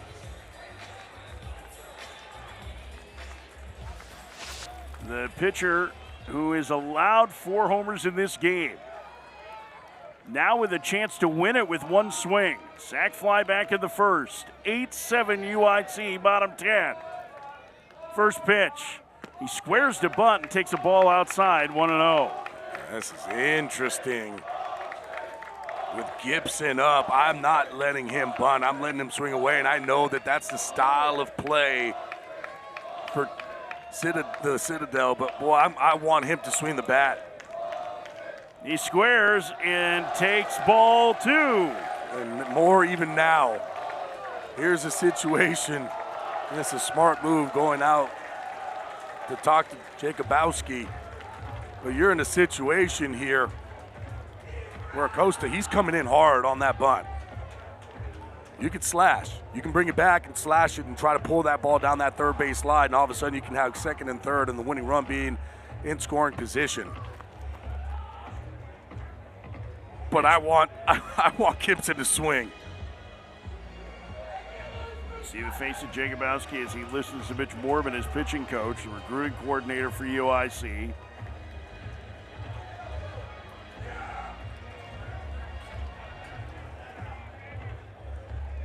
I think we've seen just enough power from Gibson, as there seem to be more pitch communication issues. You have to get better chargers for UIC on this. He's gonna get a new one. I mean, you just can't leave them out all night. You gotta charge them. You gotta charge them. You gotta make sure that they're charged and ready to go. Somebody unplug where the whoops are and plug in the pitch cob. You got to remember. See the Citadel fans trying to pull one out from the old Texas A&M, ball 7. And that's the last time UIC won a game in a regional was in College Station. Back in 2008. A big pitch, 2-0. Gibson takes ball 3.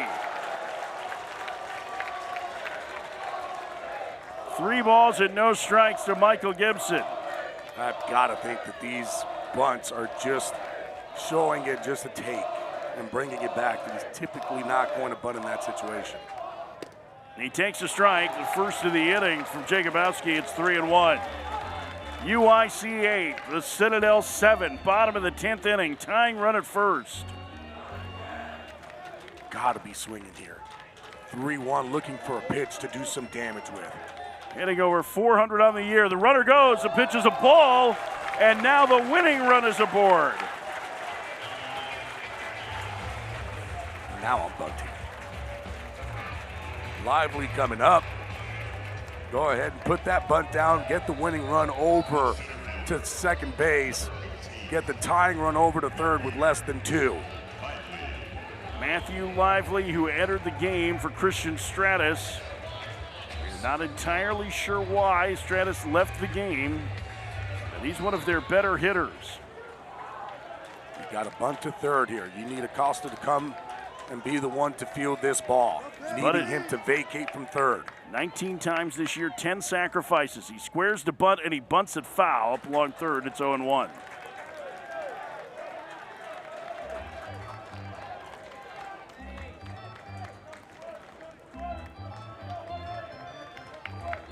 Anderson the tying run at second.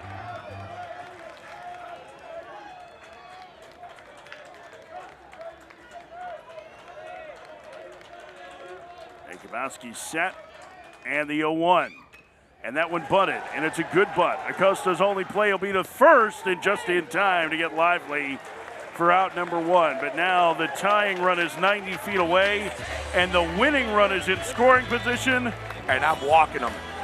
I am not pitching to Zach Hunt. I'm putting him on first base, and I'm making it to where you have a time to have a double play. There's no reason to pitch to Hunt here. Sam Dansky in the on-deck circle has 3 hits, including a homer. And as of now, it looks like they're going to pitch to Hunt. In at the corners, back up the middle. Tying run 90 feet away. Winning run in scoring position. They'll concede the tying run for an out. And a spin move to second. And that counts as the disengagement. Well, Sean McDermott is going to roll the dice and pitch to the leading power hitter in this lineup, who's already homered today. First pitch, nearly hit him, ball 1. This is back in the 7th. This was a big at-bat. At the time, it was a 3-2 ball game, and this tied it up. Dansky, who gave them the lead, is in the on-deck circle. 1-0. Back through the middle. It's a base hit. Anderson scores. Dips it around third. The Citadel wins!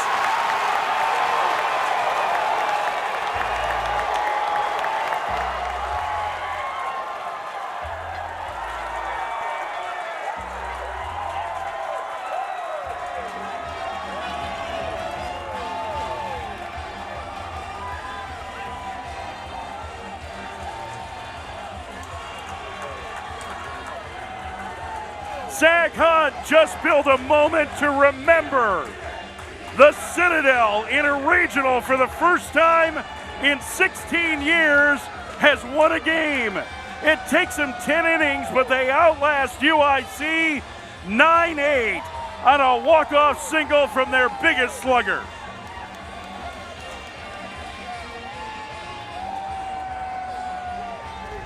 Oh, the big boy comes up. Zach Hunt, and he comes up big. A 2-0 count, gets the fastball, stays on it, drives it right back up the box. And you know that Gibson was not stopping. They're sending him all the way. Beautiful slide outside of home plate, brings that arm in. What a gutsy performance for the Citadel.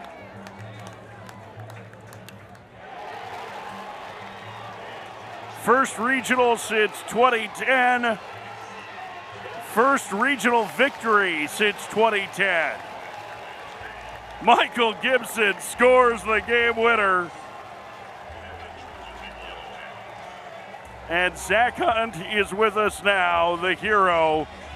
Zach, Mike Farron, and Gabby Sanchez, first of all, what was it like playing that game today? Oh, man. Well, we played the first game in early morning, which we wanted an early morning game, but it didn't work out the right way. But we knew we had to win this game to stay alive and get to tomorrow. That was our plan, to get to tomorrow. You had a big home run in that 7th inning, but I want to go to that last at-bat. Big-time situation, guys in scoring position, knowing that you need to do something big, and boy, you did it. What were you looking for there? I was just looking for something up, fastball, slider, whatever it was. I was just looking for something up in the zone that I could put on the grass somewhere. I mean, and he threw it down the middle. I didn't do too much with it, just stayed inside of it, hit it up the middle, won the game. Were you surprised that they pitched to you in that situation, having a base open? I mean, a little, but I mean, the guy behind me, I mean, that ain't no different. I mean, we went back to back earlier. I mean, so either one of us could have did that right there. How fitting was it, Zach, that Michael Gibson was the one who scored the winning run with what he's meant to you guys Man. this year? It's meant to be. That's all I can say is meant to be. Zach, it has been 16 years since the Citadel has been at a regional, 16 years since they've won a regional game. You've seen all of these blue-clad alums here. What has that been like, and what do you think this means to the program as you've gotten to know its history? Oh, man, it means a lot to the program because they've had a couple rough years, but it just shows that this team ain't going nowhere. We're putting this team on the map, and we're going up from here. That was an incredible performance. What a ball game. Thank you for joining us, and thank you for treating us to one of the best regional games we will ever see. Oh, yes, sir. Thank you. Go Appreciate Dogs. it. Go Dogs. Zach Hunt, the hero today. The game-winning two-run single in the 10th. The Citadel beats UIC 9-8. We have one more game from Atlanta today. That will be the 1-0 game tonight. The loser of that will take on the Citadel tomorrow afternoon. Will it be the number 2 seed, the Oklahoma Sooners, who already beat the Bulldogs once? Or will the Sooners beat the number 1 team in the region and the number 2 seed, Georgia Tech Yellow Jackets? Their powerful offense takes on the speed of Oklahoma in the 1-0 game in just a little bit. We just saw the disappointment for the UIC crew and the incredible reaction on this game-winning base hit from Zach Hunt as the Citadel survives and they beat UIC in 10 innings. 9-8 the final. For Gabby Sanchez and our incredible crew here in Atlanta, I'm Mike Farron. We will talk to you in a little while here from McNeese Baseball Park. The Citadel stays alive.